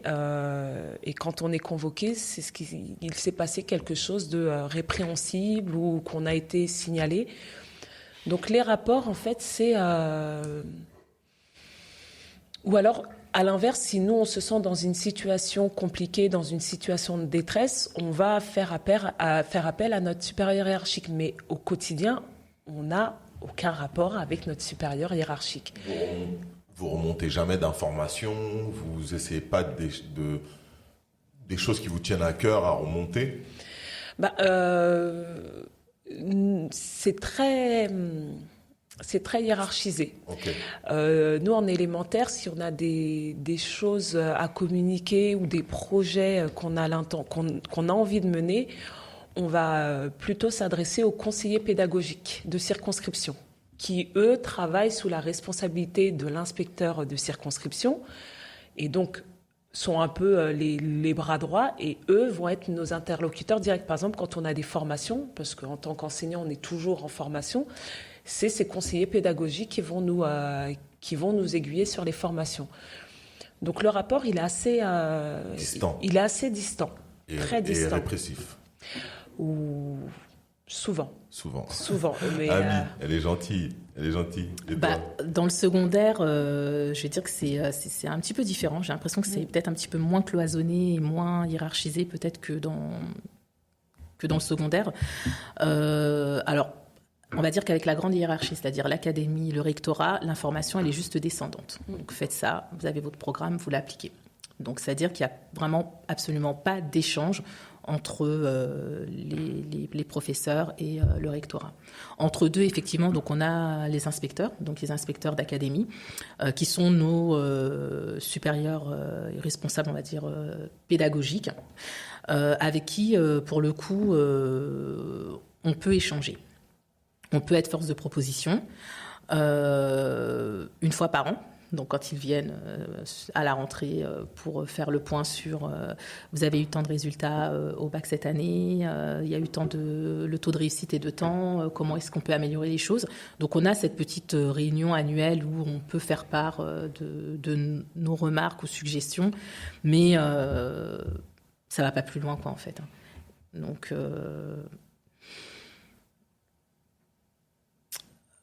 je sais même pas comment qualifier ça, mais voilà, on se débrouille sans eux, ou voilà, on peut les solliciter. Mais enfin, moi, je vais pas. Alors, c'est peut-être propre à mon établissement, mais en tout cas, l'inspecteur qu'on a, honnêtement, on a eu des cas de soucis d'élèves en situation de handicap avec lesquels qui se retrouvent en difficulté, qui n'arrivaient pas à trouver des stages, etc. Donc, ils sont ouverts, quoi. C'est-à-dire qu'ils seront toujours du côté des élèves et ils essaieront toujours de trouver des solutions pour essayer d'accompagner au mieux les élèves.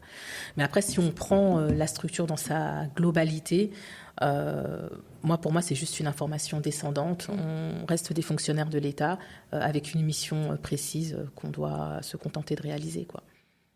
Et après, charge à nous, justement, grâce à notre liberté pédagogique, de pouvoir faire ce qu'on a un petit peu envie de faire au sein de nos classes. Donc, monter des projets, sortir justement de ce cadre académique. Vous êtes un peu plus libre à ce niveau-là ? Oui, moi, je me sens vraiment... Tandis que vous êtes plus structuré. Franchement, Non, on peut monter des projets, mais effectivement, c'est beaucoup plus compliqué. C'est l'âge qui veut ça. C'est l'âge qui veut ça, et surtout, il faut rester en poste suffisamment longtemps, parce qu'un projet, ça se mène dans la durée. Enfin, c'est d'autres projets, c'est pas des projets professionnels, mais c'est plus des projets culturels, et donc ça nécessite de travailler en amont. Par exemple, cette année, je dois réfléchir à mon projet culturel que je vais mettre en place l'année prochaine. Ça peut pas se faire, c'est toujours d'une année sur l'autre. Donc, mais il y a des possibilités. Et là, c'est plus au niveau des partenaires locaux. Ça va être le conservatoire de la ville, le cinéma de la ville, les serres aussi pour tout ce qui est des projets liés à l'environnement, le jardinage, les choses comme ça. Mais on peut monter des projets en élémentaire si on nous encourage justement à le faire, mais c'est très compliqué. Surtout en ce moment, c'est encore plus compliqué. Oui, avec les normes d'aujourd'hui. Mais dans une période normale, c'est faisable. C'est faisable, c'est déjà compliqué. Et c'est pas tant que ça. Là, ça va. Là, ça va. Moi, ma dernière année sur Saint-Denis, par exemple, je suis partie, j'ai monté un projet avec une collègue. On a fait une comédie musicale avec nos élèves et ça a été la meilleure année ma meilleure année d'enseignement, parce que on voit dans le regard des enfants, on lit quelque chose dans leur regard qu'on ne reverra peut-être jamais. Et j'avais des petits élèves de CP, je me souviens, on a écrit c'est eux qui ont écrit les dialogues. On leur a donné la trame, on leur a dit on va travailler, vous allez écrire les dialogues. Donc moi j'avais mes CP-CE1, ma collègue avait des CM1. On leur a donné le texte finalisé avant les vacances de Noël et on leur a dit on va l'apprendre petit à petit.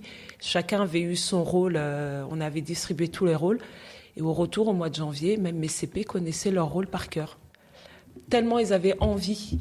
On a travaillé avec 8 chansons, ils connaissaient les chansons par cœur et j'encourage tous les enseignants vraiment à monter des projets parce que l'enfant se sent valorisé. Et il n'y a rien de plus gratifiant. À la fin de l'année, j'ai 2 élèves qui se sont inscrits au théâtre et ils se sont... Ah, bien. Non, mais est-ce vraiment. que l'âge ne joue pas, tandis que toi, ami, quand tu les récupères, c'est beaucoup plus difficile. Ils sont déjà formés, on va dire. Ils ont déjà leur projet ou Non, du tout. Non, franchement, enfin pas du tout. Certains savent plus ou moins ce qu'ils veulent faire. Encore une fois, nous on a quand même un public d'élèves qui sont là par dépit et à qui on a dit t'es pas trop bon, allez hop, tu vas en lycée professionnel. Donc le projet, ça va vraiment être le moment qui va lui permettre qui va permettre en tout cas à l'élève de pouvoir encore une fois s'exprimer, de prendre sa place dans le groupe et de pouvoir montrer ce dont il est capable et de derrière pouvoir en ressortir une véritable fierté parce que c'est lui qui l'a réalisé, parce que c'est bien, parce qu'il s'est impliqué et qu'il sent finalement qu'il est capable de faire des choses. Comme tu as des pré-ados ou des ados, j'ai l'impression que c'est beaucoup plus dur, mais pas du tout. C'est ça que tu me dis. C'est pas ça, mais je pense que c'est vraiment le rapport de confiance que tu vas réussir à établir en fait avec tes élèves. Donc, c'est difficile. Tout part du départ. Même pas, parce que ça peut se casser. Le premier jour, ça peut très bien se passer, puis le lendemain, l'élève il va arriver, il va mal te parler. Enfin, tu vois, donc c'est un travail en fait continu sur l'année. Et donc non, avec le public d'ado, il est loin d'être simple. Hein. Ça demande d'avoir les nerfs assez solides et accrochés, mais en même temps, c'est un public qui est très intéressant. Et quand on comprend pourquoi à un moment donné l'élève se comporte d'une certaine manière, c'est là où tu arrives un petit peu à faire changer les choses en fait. En formation descendante de l'académie, on vous indique votre savoir-faire, on vous dit d'en faire des bons citoyens. Tu nous les formes. Déjà 25, ça c'est des classes de filles, de garçons, il y a les préjugés, on a du développement personnel. Quels sont les autres ingrédients que vous allez rajouter à ça? Attendez, je vais poser une question encore plus précise. Elle est où ma question? Je ne m'en rappelle plus. Votre premier choc. C'est-à-dire, là, le cours se déroule bien, tout se passe plus ou moins comme vous voulez dans votre programme, et là...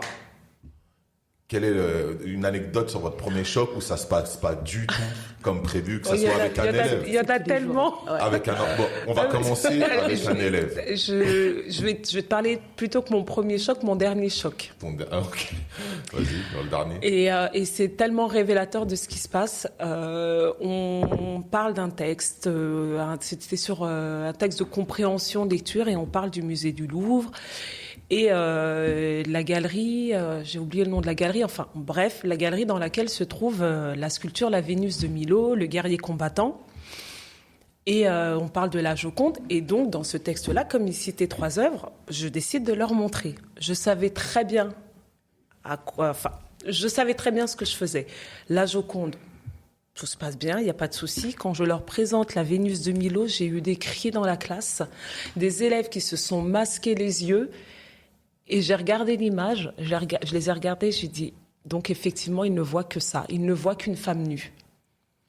Pour eux, la Vénus de Milo, c'est une femme nue, c'est obscène.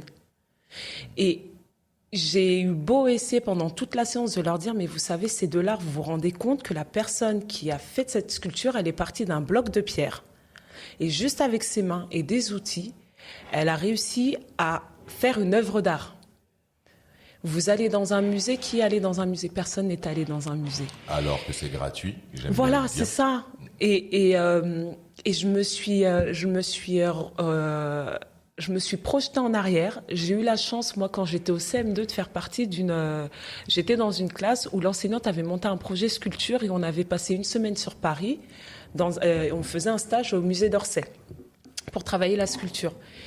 Et on a passé une semaine entouré de ce type de sculpture. Et j'ai aucun souvenir qu'à un moment ou à un autre, on ait pu être choqués parce qu'on n'était pas choqués, ça nous faisait sourire. On dit, ah bah tiens, on voit son zizi, on voit ses seins, mais ça nous faisait sourire.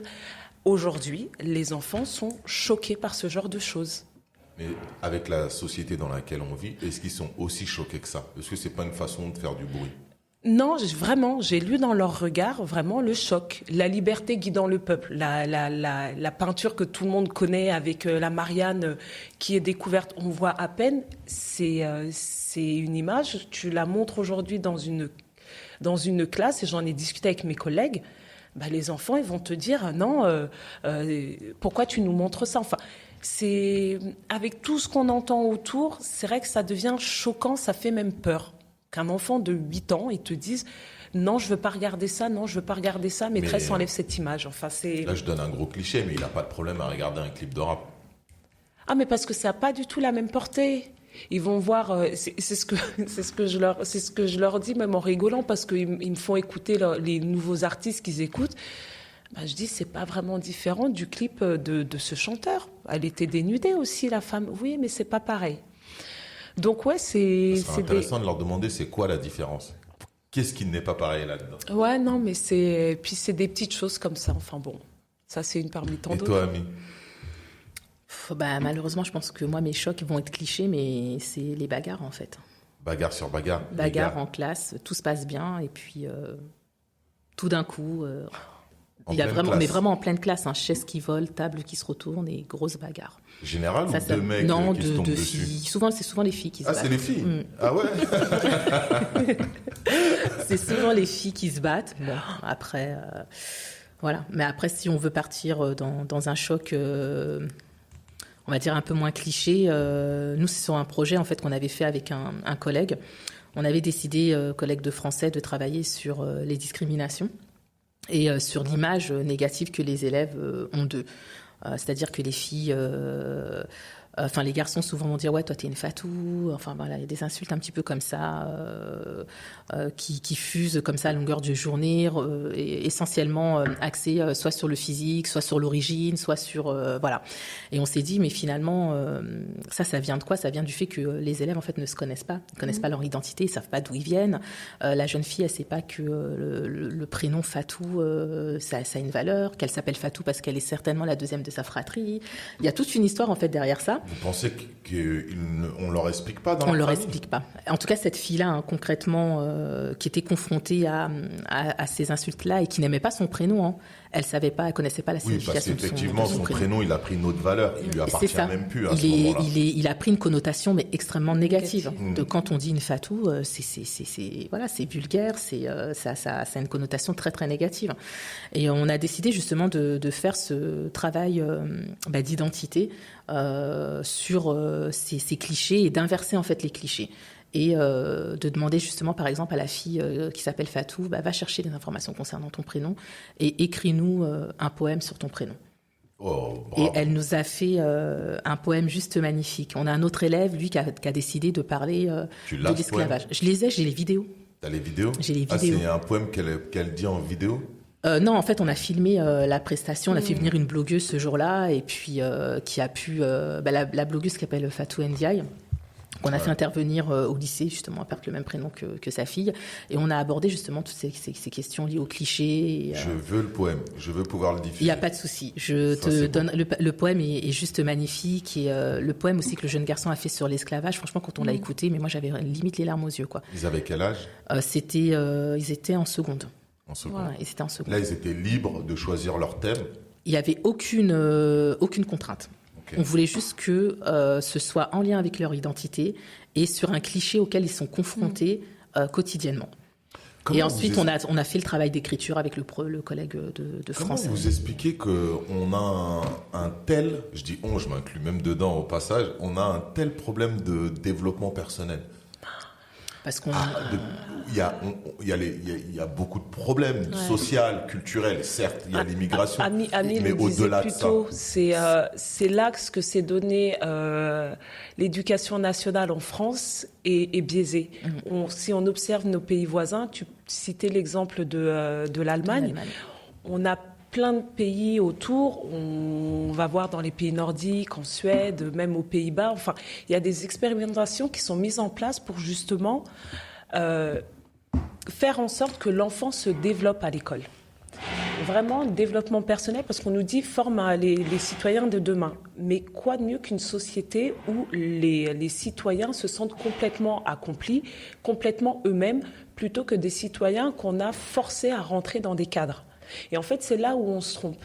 Et effectivement, il y a moi, je lis beaucoup et j'observe beaucoup ce qui se fait dans les pays voisins, où on est très loin d'y arriver en France, parce qu'il y a toujours une levée de bouclier dès qu'on veut changer les choses. Et je ne dis pas que c'est une solution. Mais c'est ça qui m'intéresse là. Mais par exemple, j'ai lu une étude où aux Pays-Bas, ils ont mis en place ce qu'on appelle les écoles communautaires. Donc c'est différent. École communautaire. Et alors le mot, je sais que le mot il fâche. Non. Le mot communautaire en France a une connotation très négative. C'est grave. Alors que les gens, j'aime bien dire ça parce que les gens qui ont inventé ce mot-là sont communautaires. Voilà. En fait, c'est l'école qui est gérée par la communauté, c'est-à-dire au niveau local, avec les parents, des intervenants locaux, et en fait complètement détachés de l'institution supérieure, c'est-à-dire que ils vont décider du programme, de ce qu'ils vont enseigner aux élèves en tenant compte de leur milieu culturel, social et aussi de la physionomie de la ville ou du quartier. Et il faut intervenir je vais me répéter, il y a des intervenants extérieurs qui viennent. Ça va être des artistes. Par exemple, je vais prendre un exemple tout bête. On va, je ne sais pas, dans les Alpes. Ils vont faire intervenir des gens qui ont un rapport avec l'environnement. De dire qu'en fait, on ne va pas faire le même enseignement quand on se trouve en plein milieu de Saint-Denis ou alors quand on se trouve dans le nord de la France, près de Calais, parce que l'environnement n'est pas le même. Et plein de petites choses comme ça. Et moi, ce que j'approuve dans les pays nordiques, c'est vraiment de centraliser. Ça demande, en tant qu'enseignant, je pense que c'est très éprouvant parce que ça demande beaucoup d'investissement. Mais c'est de connaître son élève et de s'adapter à lui. Dans les pays nordiques, ça se fait très facilement. Qu'est-ce qui se passe? On est en Europe. Les autres pays font autre chose. Nous, on reste têtus dans notre modèle. Comment vous l'expliquez? Vous êtes un peu de l'intérieur. Je ne dis pas que vous avez ces relations-là. Mais comment on peut expliquer qu'on n'évolue pas en 50 ans, en 40 ans? Moi, encore une fois, je reviens sur le fait que l'école, elle est vraiment à l'image de la société, quoi. C'est-à-dire que la société française, déjà, c'est une société qui est réfractaire au changement. Oui, de base. Ça, déjà, à la base, voilà. On est dans une société qui est réfractaire au changement. On est dans un système qui est hyper hiérarchisé. Donc, ça veut dire qu'il faudrait tout décloisonner et tout casser. Et là, ça arrange personne. Et ça, je pense que ça n'arrange clairement personne. Et après, il y a toute la question. Alors, moi, je parle pour les lycées professionnels et un établissement comme celui dans lequel je travaille. Il y a aussi la question aussi de l'identité de l'enfant tel qu'il est, quoi, de l'élève. Je dis l'enfant, mais de l'élève tel qu'il est, et qui, je trouve, n'est pas suffisamment aussi prise en compte dans les programmes, en fait. C'est-à-dire que, bon... Ok, on est en France, donc on va étudier l'histoire de la France, etc. Ok, c'est bien. Mais est-ce que ça serait pas bien d'ouvrir aussi un petit peu sur ce qui compose cette France, qui est une France multiculturelle? Donc ces élèves qui sont d'origine différente aussi, on doit peut-être d'apprendre aussi un petit peu de ce qui est leur histoire, et que de se dire que leur histoire, elle va pas commencer par l'esclavage, quelque chose de très négatif, mais ça peut commencer par les héroïnes noires, les grandes figures d'Afrique de l'Ouest, je sais pas moi. Enfin. Non, mais là, on a un autre gros problème, c'est celui que l'Europe a installé sur le monde afro. C'est un problème beaucoup plus profond que tu parles. Oui, mais c'est un problème. Déjà qu'ils acceptent la France. Quand on dit esclavagiste, on pense aux Américains. On pense pas du tout à la France, par exemple. Quand on dit traite négrière, on va penser aux Portugais, on va penser mais on pense pas à la France. Donc déjà, pour aller dans ce problème-là, il faut déjà régler un autre problème qui est déjà de reconnaître sa propre histoire et d'avoir mis en place des choses, bonnes ou mauvaises, mais c'est un fait et il faut les reconnaître. Après, tu peux les États-Unis qui sont pas forcément le meilleur exemple, ils ont cette qualité-là d'avoir reconnu, voilà, on a fait une ségrégation, ça a duré tant, après on a fait ça, ils ont créé des lois en fonction, donc ils ont une plus grosse facilité de laisser les gens développer leur propre culture, de laisser les gens faire leurs choses, parce qu'ils ont déjà reconnu et accepté que, en tout cas officiellement, qu'ils ont déconné à cet endroit-là. Mais quand t'es en France, il y a, par exemple en France, à l'époque où il y avait encore des esclaves aux Antilles, vous saviez que c'était interdit en France. Sur le territoire français, il n'y avait pas d'esclaves. Donc Donc le français ne se considère pas comme un esclavagiste. Mais les Antilles étaient esclaves. Mais ils l'ont... Vous voyez, c'est hyper fin là, le truc là. Alors là, du coup, j'ai envie de dire, donc du coup, nos élèves, c'est fini pour eux en fait. Malheureusement. Pour moi, si tu sais pas d'où tu viens, si tu connais pas ton identité, je veux dire que quelque part, c'est aussi ça, peut-être aussi qui nous a motivés. C'est-à-dire qu'aujourd'hui, on sent quand même qu'il y a un dialogue qui est rompu entre les parents et les enfants, que ça communique moins. Moi, par exemple, j'ai certains enfants qui savent même pas ce que font leurs parents. Donc, nous, on savait ce que faisaient nos parents, même. Donc, on savait que nos parents se levaient tôt le matin pour aller travailler. Et ça, c'est peut-être une source de motivation pour toi de te dire que. Ça, c'est pas l'éducation, ça. Ça, c'est pas plutôt les parents qui doivent transmettre. Si nos parents, ils nous ont appris à s'exprimer. Alors ça, effectivement, ça, le rôle des parents sur ça est indéniable. Mais moi, je pense qu'aujourd'hui, il faudrait impliquer, en tout cas, il faudrait que les questions relatives à l'identité, à la possibilité aux enfants de pouvoir s'identifier à travers leur lecture à des personnes qui leur ressemblent, il faudrait que ce soit quelque chose de systématique. Moi, je suis désolée, en école primaire, quand je vais dans les bibliothèques et que je regarde les livres qu'il y a et que je me dis dans cette école, on a 70 à 80% d'enfants issus d'origine étrangère. À quel moment, en fait, on leur montre des héros qui leur ressemblent et à quel moment eux, ils arrivent à se construire en se disant « Ah ben, moi, je peux être avocat, moi, je pourrais être docteur, etc. » Au niveau du système scolaire, on est très loin. Après, il y a aujourd'hui, parce qu'on a grandi, parce que nous sommes la deuxième ou troisième génération, les enfants dont on parle sont la troisième, quatrième, cinquième génération. Donc aujourd'hui, la deuxième et la troisième génération mettent beaucoup de choses en place, mais en dehors de l'école. Aujourd'hui, il y a des écoles privées faites pour le monde afro. Oui, mais il faut avoir les moyens, tu vois ce que je veux voilà. dire. Pour moi, ça devrait être accessible à tout le monde. C'est-à-dire que ça fait partie aussi du rôle de l'éducation nationale. Je suis désolée. Ce sont les enfants de la France. Les enfants de la France, c'est une France. La France, elle est multiculturelle. Moi, je vote pour toi. Donc, on va te pousser. Hein, tu vas aller défendre le. Oui, mais en même temps, c'est dommage. C'est bien que ces initiatives existent, mais je trouve ça triste. Je trouverais ça triste que justement la seule solution pour ces parents, ce soit d'enlever les enfants du système public pour les mettre dans le privé. Mais moi, je rêve d'un enseignement public qui offre la possibilité justement aux enfants de s'exprimer, d'être ouverts sur la culture, de comprendre que réussir dans la vie, c'est pas forcément...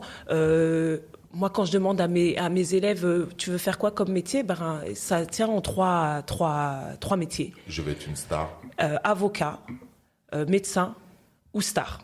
Okay. Donc voilà, il y a vraiment la pression de la société, avocat ou médecin.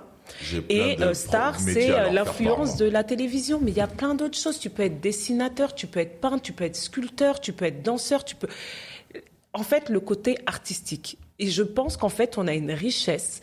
C'est que justement, ce mélange des cultures, ce mélange des origines fait qu'on a des enfants qui sont des artistes en puissance, mais qui s'interdisent de l'être parce que la société ne leur offre pas la possibilité, les infrastructures ne leur offrent pas la possibilité. Moi, je rêverais de faire du théâtre avec mes élèves et remplacer un certain quota d'heures de français. Oui, on nous dit... tu as la liberté pédagogique. Oui, c'est vrai que travailler le français par l'intermédiaire du théâtre, je peux le faire, mais ça nécessite des moyens. Ça nécessite des intervenants, ça nécessite des locaux et du temps qu'on n'a pas forcément et des impératifs à la fin de l'année. On a des objectifs.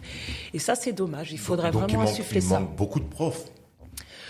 Non, les profs, on va dire, on en a. Mais bon, vaut mieux pas tomber malade. Voilà. Pas tomber malade, c'est grave ça. Ah non, vraiment, vaut mieux pas tomber malade. Il y a juste ce qu'il faut comme prof. Voilà. Il n'y a pas assez de profs. C'est un métier qu'il faut encore plus valoriser. C'est un métier qu'il faut encore plus valoriser. Il faut mettre l'accent aussi sur les partenariats avec les structures des villes, les théâtres, les conservatoires, les artistes locaux. Le jeu tranquille. Je pense qu'il suffit juste d'aller toquer aux bonnes portes et bien sûr qu'elles s'ouvriront. Oui, les structures n'ont pas vraiment ce problème. Il manque des profs spécialisés. Tout à l'heure, tu parlais de certains domaines, orthophones. Les orthophonistes. Alors les orthophonistes, il faut savoir que nous, on a eu un exemple très concret. La semaine dernière, on a eu une enseignante de l'école qui nous a dit « il y a une orthophoniste qui vient de s'installer sur la ville, je vous donne le numéro ». Le lendemain, j'ai donné le numéro à une maman, elle a appelé, il n'y avait déjà plus de place. Donc on manque d'orthophonistes pour détecter les élèves en difficulté. Il y a aussi un point très important, on arrive sur la fin, mais il y a aussi un point qui est très important, c'est qu'aujourd'hui on se retrouve nous avec des élèves à l'école qui ne devraient pas être à l'école, en fait. Je m'explique, qui devraient être dans des structures spécialisées, qui leur sont dédiées, avec des intervenants, des éducateurs, des médecins formés pour les accompagner. Mais ça existait ça avant. Ça existait, les structures ferment de plus en plus. Et réduisent.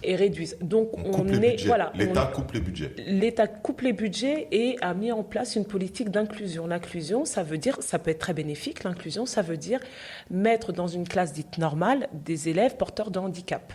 Par exemple, moi j'ai eu un élève autiste pendant 2 ans dans ma classe. Ça se passait très bien. parce qu'il avait une AVS, c'est une assistante de vie scolaire, une femme qui l'accompagnait tout le temps, et que c'était un élève qui était autiste, mais pas sévère. Il y a des autistes qui sont capables de pousser des cris en pleine classe. On n'est pas formé pour ça. Donc, okay. Et on doit les accompagner. Ils sont perdus au milieu de 25 élèves. Vous n'êtes pas nombreux. On n'est pas nombreux. Vous n'êtes pas assez formés. Les psychologues scolaires, il n'y en a pas assez. Il y en a de moins en moins. Donc oui, c'est un tabou, mais un enfant, des enfants en grande difficulté, avec tout ce qui se passe autour, ont besoin de se confier et il ne va pas forcément le faire à ses parents. Il ne va pas le faire à son enseignante ou s'il le fait à son enseignante, on n'a pas les mots pour le rassurer, pour l'accompagner. Il faut des psychologues scolaires.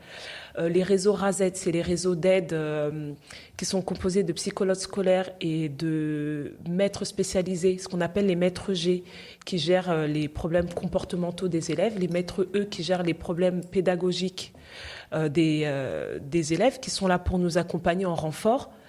Eh ben, ils sont en train de supprimer tous ces réseaux d'aide. Ça veut dire que... Donc là, on a l'État qui est en train de supprimer, comme ils sont en train de faire la même chose dans les hôpitaux, et qui sont en train de réduire les budgets. Oui. Alors en fait, ils veulent mettre en place ce qu'on appelle des pôles références, c'est-à-dire qu'ils veulent regrouper tout ça, et ce qui veut dire qu'en fait, une maître E, c'est en fait une enseignante spécialisée qui va prendre des élèves par petits groupes. Par exemple, elle va venir dans ma classe, elle va me prendre 3 élèves que j'aurais signalés qui ont des problèmes de lecture, et elle va travailler spécifiquement avec eux sur leurs problèmes. La maître E de notre école, enfin je devrais dire la maître E du secteur, elle gère 6 écoles. Elle doit se partager son emploi du temps sur 6 écoles. Ça veut dire que moi, elle va m'accorder 1 heure par-ci, par-là. Et tout ça, c'est en train de disparaître. Et ça ne fait que se répercuter. On a parlé des élèves en primaire, donc ça leur manque. C'est des élèves qui n'auront pas eu l'accompagnement qu'il faut, qui vont arriver au collège, qui vont couler, et qui, pour certains, n'arriveront jamais jusqu'au lycée. Ou alors, quand ils arrivent au lycée, comme le dit Ami, on les a mis en lycée professionnel par dépit, parce qu'on n'a pas su les accompagner suffisamment tôt. Tu valides tout ça, Ami ? Dès qu'ils arrivent chez toi, ils arrivent vraiment dans cet état-là, pour beaucoup d'entre eux ? Alors, des élèves en situation de handicap, on en a quelques-uns. Moi, j'en ai 2 ou 3 dans ma classe, parce que justement, on est dans un système d'école inclusive. Ils sont accompagnés d'une aide de vie scolaire, donc une personne qui leur est dédiée et qui les accompagne donc sur leur parcours scolaire.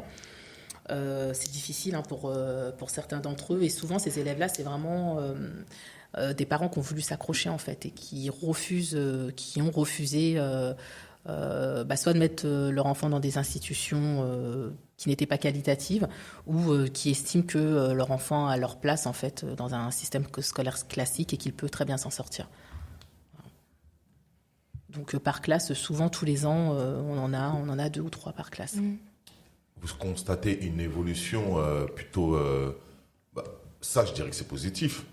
C'est positif si on était formé, mais on n'est pas formé en fait. C'est donc ça. moi, je je trouve que c'est difficile en fait. L'idée de base est bonne, mais on se retrouve dans quelque chose de négatif. On envoie des bonnes pistes, mais en fait, vous n'avez pas la capacité de gérer ce type d'élèves. Et en même temps, il faut continuer à faire évoluer les autres qui ont d'autres genres de problèmes, l'orthographe... la dyslexique, il y a tellement de petites difficultés à ce niveau-là, et l'identité. Qu'est-ce que vous pensez de l'école publique vs école privée ? Moi, j'ai une drôle d'expérience là-dessus. J'ai mon fils qui a été en école privée, qui pour moi avait un bon niveau, parce que c'était assez dur, assez sérieux. Il y a aussi je pourrais dire beaucoup de choses négatives sur l'école privée, mais dans le positif, il y avait un rythme scolaire hyper intéressant, hyper carré, en grande apparence, sauf lui, à son âge, ne se trouvait pas à sa place. Il avait 8-10 ans, ouais. Il se retrouvait pas à sa place. Je pense pas que c'est à sa place par rapport... aux élèves, parce qu'il y avait d'autres élèves type afro dans l'école, mais c'est un ressenti. Moi, j'aime dire qu'il n'était pas heureux, mais par contre, il avait un rythme scolaire qui, moi, en tant que parent, me rassurait. Ça travaillait. Il y avait des devoirs, il y avait tout un truc. Par rapport à l'état d'esprit qu'il avait, on l'a mis en public pour qu'il soit mieux, pour qu'il ait une meilleure joie. La différence de ça, c'est qu'il a complètement fait chuter son niveau. il est plus du tout compétitif parce que l'école est une forme de compétition, parce qu'on vous challenge sur les notes, etc. Il est là où il devait se maintenir à flot, pas de bonne humeur, mais se maintenir et au contraire montrer qu'il est le meilleur et qu'on lui donne les moyens d'eux. Il se retrouve dans une école publique où oui, il a un sourire, oui, les gens lui ressemblent plus, c'est une école assez mixte avec de tout, donc il se sent mieux pour aller à l'école, mais par contre, c'est toutes les difficultés qu'on est en train de parler depuis plus d'une heure. Lui, dans son cas, il s'est retrouvé en avance, et donc, à son âge, il a réalisé qu'il pouvait flâner parce que les mecs qui étaient dans sa classe, les personnes qui étaient dans sa classe étaient en retard de 6 mois sur lui. Et sauf qu'il continue de passer les classes puisqu'il n'a plus le droit de redoubler. Et il se retrouve à un certain âge où il pense qu'il a encore des acquis du passé qu'il n'a plus parce qu'il a été très fainéant. Comment on fait? On le remet en privé pour le redonner un coup de boost. On insiste pour rester en public. Je trafique mon adresse et je me mets dans une école publique où je pense que ça ira mieux pour lui. Franchement, la question, elle est compliquée parce que pour moi, l'école publique, on va dire qu'elle a une obligation de moyens. C'est-à-dire, avec les moyens qu'elle a, c'est d'essayer de permettre en tout cas aux élèves de réussir au mieux. Alors que dans une école privée, tu vas payer. Les parents vont payer, vont donner une certaine somme à l'école pour que cette école fasse réussir leur enfant. Ils ont une obligation de réussite. Ils ont des statistiques, ils sont tenus par leurs statistiques. Si c'est un business en fait, c'est comme c'est comme une entreprise. Donc c'est un business, donc ils sont tenus par ces statistiques, ces taux de réussite au bac. Et ils sont obligés de recruter les meilleurs enseignants. Ils vont être peut-être beaucoup plus sélectifs, je pense, sur le recrutement en tout cas de leurs équipes pédagogiques. Ils vont être beaucoup plus rigoureux et intransigeants dans le sens où il y a beaucoup de demandes. Donc ils peuvent se permettre de sélectionner aussi les élèves qui vont rentrer dans leurs écoles. Et c'est un petit peu peut-être cette forme de pouvoir-là qui... pouvoir, je ne peux pas dire pouvoir, mais en tout cas, cette configuration qui leur permet de pouvoir, accompagner en tout cas au mieux les élèves et les mettre en tout cas dans un système de réussite quasi assuré, quoi. Qu'est-ce que tu en penses, toi, Ami?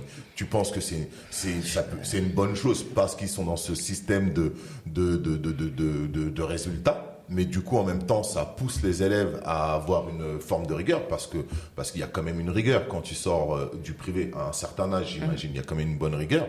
Ou c'est trop une machine de guerre.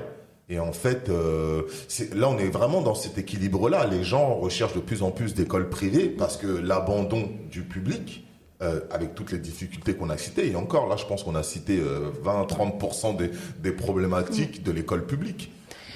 Comme tu l'as dit, le mot-clé, c'est l'équilibre. L'équilibre. C'est vraiment l'équilibre.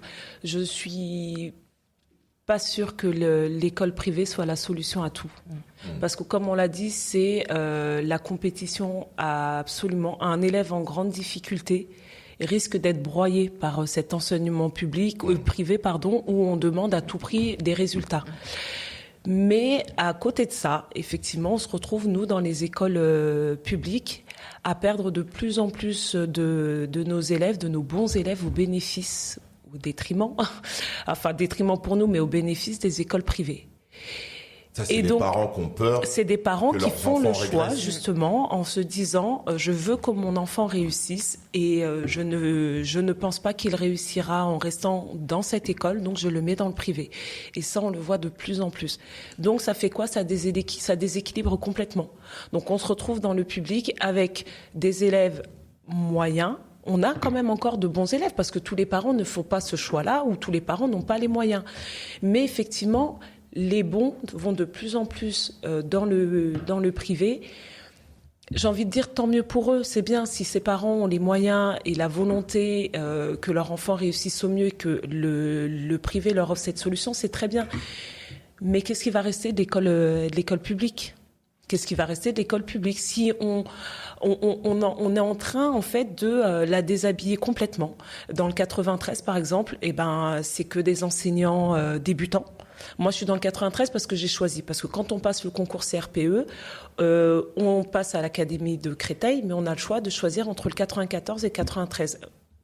Si tu choisis le 94 mais que tu es mal classé, tu te retrouves d'office dans le 93. Moi, j'avais fait le choix quand j'ai coché 93. Que je sois bien classé ou pas, je voulais être dans le 93. Mais c'est pas le choix de tout le monde.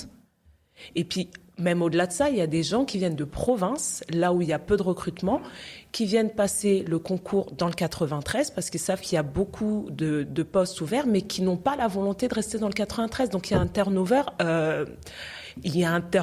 qui est... c'est des profs de passage. C'est des gens qui ne restent pas... Voilà, ils ne sont pas dans l'amour du métier. C'est pas qu'ils sont carriéristes, mais ils voir la différence entre le prof... Ils sont pas vraiment carriéristes, mais c'est des gens qui sont perdus aussi. C'est un métier qui leur plaît, mais ils se retrouvent confrontés à cette difficulté-là. Donc, il y a vraiment un déséquilibre. On a des élèves de plus en plus en difficulté avec des enseignants moins formés, des manques de moyens, manque de personnel. Et j'ai bien peur que ça ne fasse que s'aggraver, ce déséquilibre. Donc oui, le privé a de beaux jours devant lui, sincèrement. Mais le public est en train de mourir. On peut nous appeler l'éternel phénix. Il peut renaître de ses cendres. Moi, je souhaite, parce que j'ai choisi ce métier par conviction. Et quand on entend le parcours d'Amy, on sait qu'elle aussi, c'est quelque chose qui l'apporte. Donc je pense que toutes les deux, on a envie. Vous voulez continuer ? Demain, l'année prochaine, vous êtes encore prof ? Ah oui, moi, je subirai jamais ce métier-là. C'est-à-dire que le jour où vraiment je vois que j'ai fait ce que je pouvais et que j'ai atteint mes limites, je partirai. Mais là, en tout cas, je suis face à un public, je sens qu'ils ont besoin, qu'il y a énormément de choses à faire, que le système, il est loin d'être parfait, il est perfectible.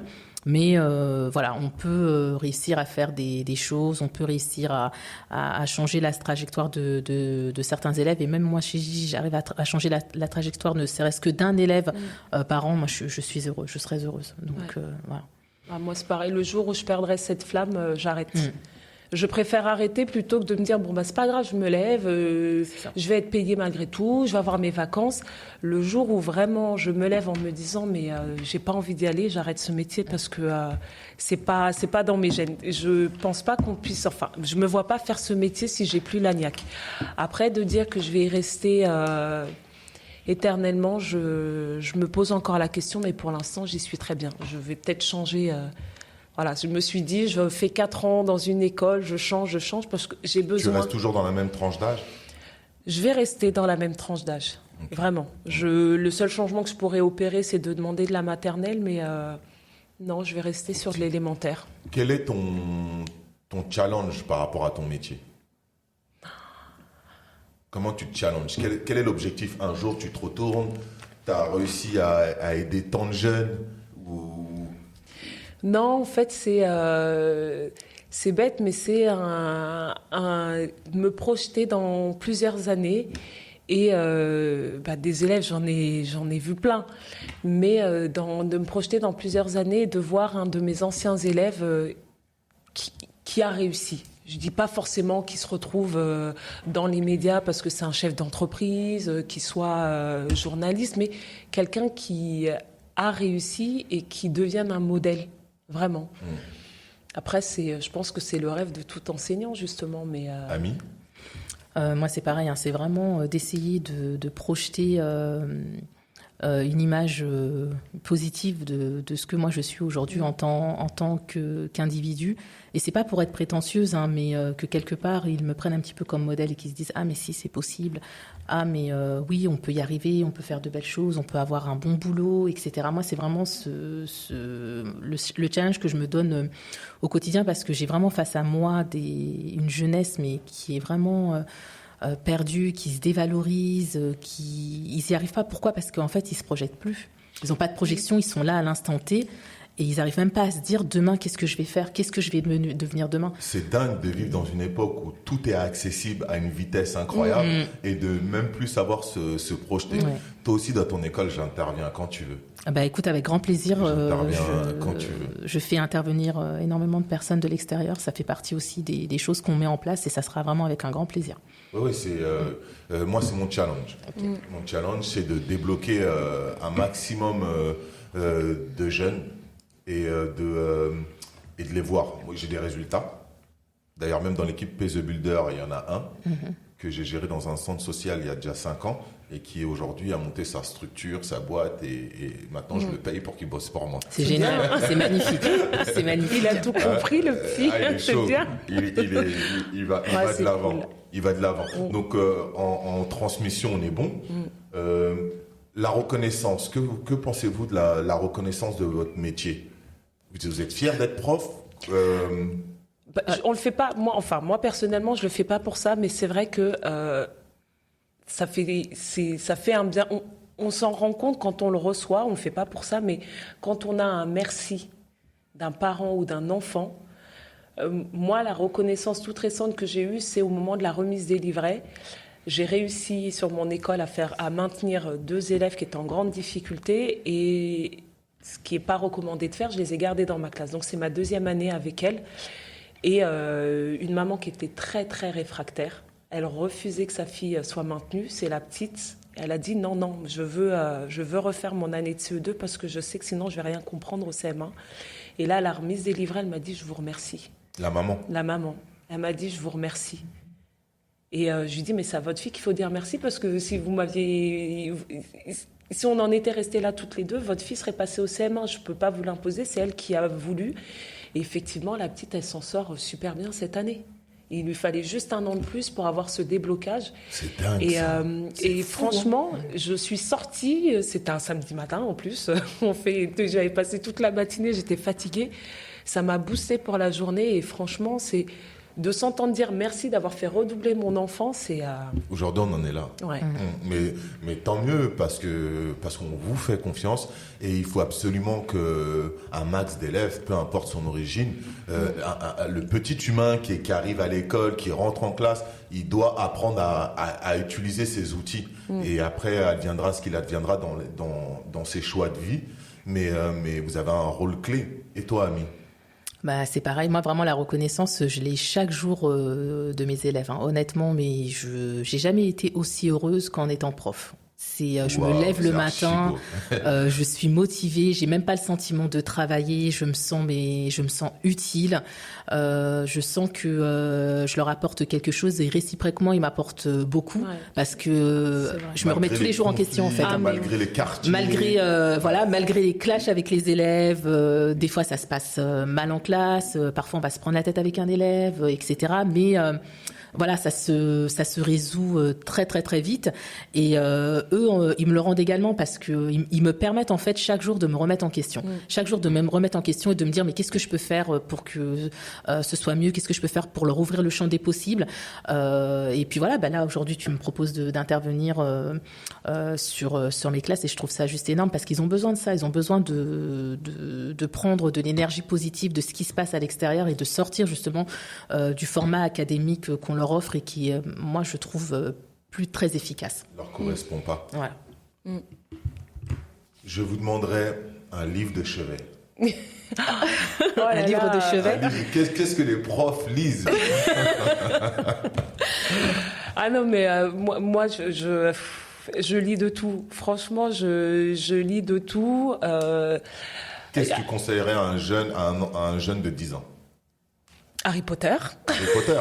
Non, mais c'est s'ouvrir. Ah non, mais c'est très bête, mais l'imaginaire. du haut de mes 40 ans, je suis une fan absolue des livres et bon, ça va me porter préjudice, on va se foutre de moi, mais c'est juste l'imaginaire. Mais vraiment, l'innocence. Ces enfants ont besoin de garder leur part d'innocence. Avec toute la lourdeur de ce qui se passe en ce moment, mais juste avoir un livre où on sait très bien que ça n'existe pas, mais ça fait du bien de rêver, juste ça. Et c'est vrai qu'en ce moment, je suis retombée dans la version en anglais d'Harry Potter. Voilà, je lis ça en ce moment.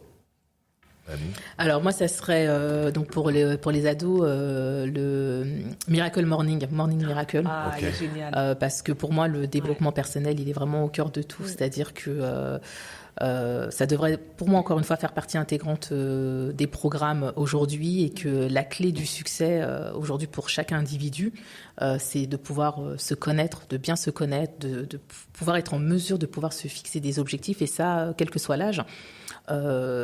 Si j'avais en tout cas un livre à recommander, ce serait celui-ci, et c'est celui que je lis actuellement parce que je commence un petit peu à devenir accro du développement personnel, parce que je trouve moi que je l'ai lu, relu, et il est encore là, pas très loin. Je crois qu'on l'a toujours dans sa poche en fait, et puis de temps en temps de temps en temps se motive à se lever 1 heure plus tôt, c'est ça, je vais le faire. Non mais il y a des tips très très intéressants dans ce il y a plein de petits trucs quoi. Exactement. Et il est hyper intéressant. J'arrête pas avec mon fils. La méditation, ça marche bien sûr. La partie méditation, la le matin, méditation, c'est je la l'ai journée. testé avec les élèves. Je pensais pas que des élèves de 8 ans étaient capables de s'asseoir pendant 10 minutes, fermer les yeux et écouter leur respiration. Mais ça leur fait un bien fou. C'est comme si on était dans des classes ou des sociétés industrielles. Tout va trop vite pour eux. Il faut juste leur donner le moment. Il faut leur donner des moments où ils peuvent se recentrer sur eux-mêmes et s'écouter. C'est ça. Et ça, on leur laisse pas trop on leur laisse pas la possibilité. Ils sont inexistants. C'est une très belle fin. Ces espaces sont inexistants, mais je veux quand même vous donner un mot de fin. Hein? Honneur à Kadi. Je sais pas, je trouvais que c'était une bonne phrase de franchement, conclusion. c'est une belle phrase. T'en penses quoi, Ami? Moi, je trouve qu'elle est très bien. Ok, on va rester là-dessus. Je vous remercie d'être venus. Merci d'avoir invité. Je vous envoie beaucoup de courage. L'année est assez difficile pour vous et je pense qu'elle va continuer à l'être. Donc, battez-vous bien pour tous ces enfants qui vont un jour prendre notre place et qui vont parler à notre place et qui seront, on espère, beaucoup plus costauds que nous. Meilleurs que nous. Meilleurs que nous. Devenez meilleurs que moi, ça va être très difficile. mais venez me chercher. Moi, j'aime bien les challenges. Venez me chercher. Hein, essayez de me battre. J'attends que ça. OK? Allez, ciao, see you, Pay the Builder. C'était une belle construction. Bye. Bye.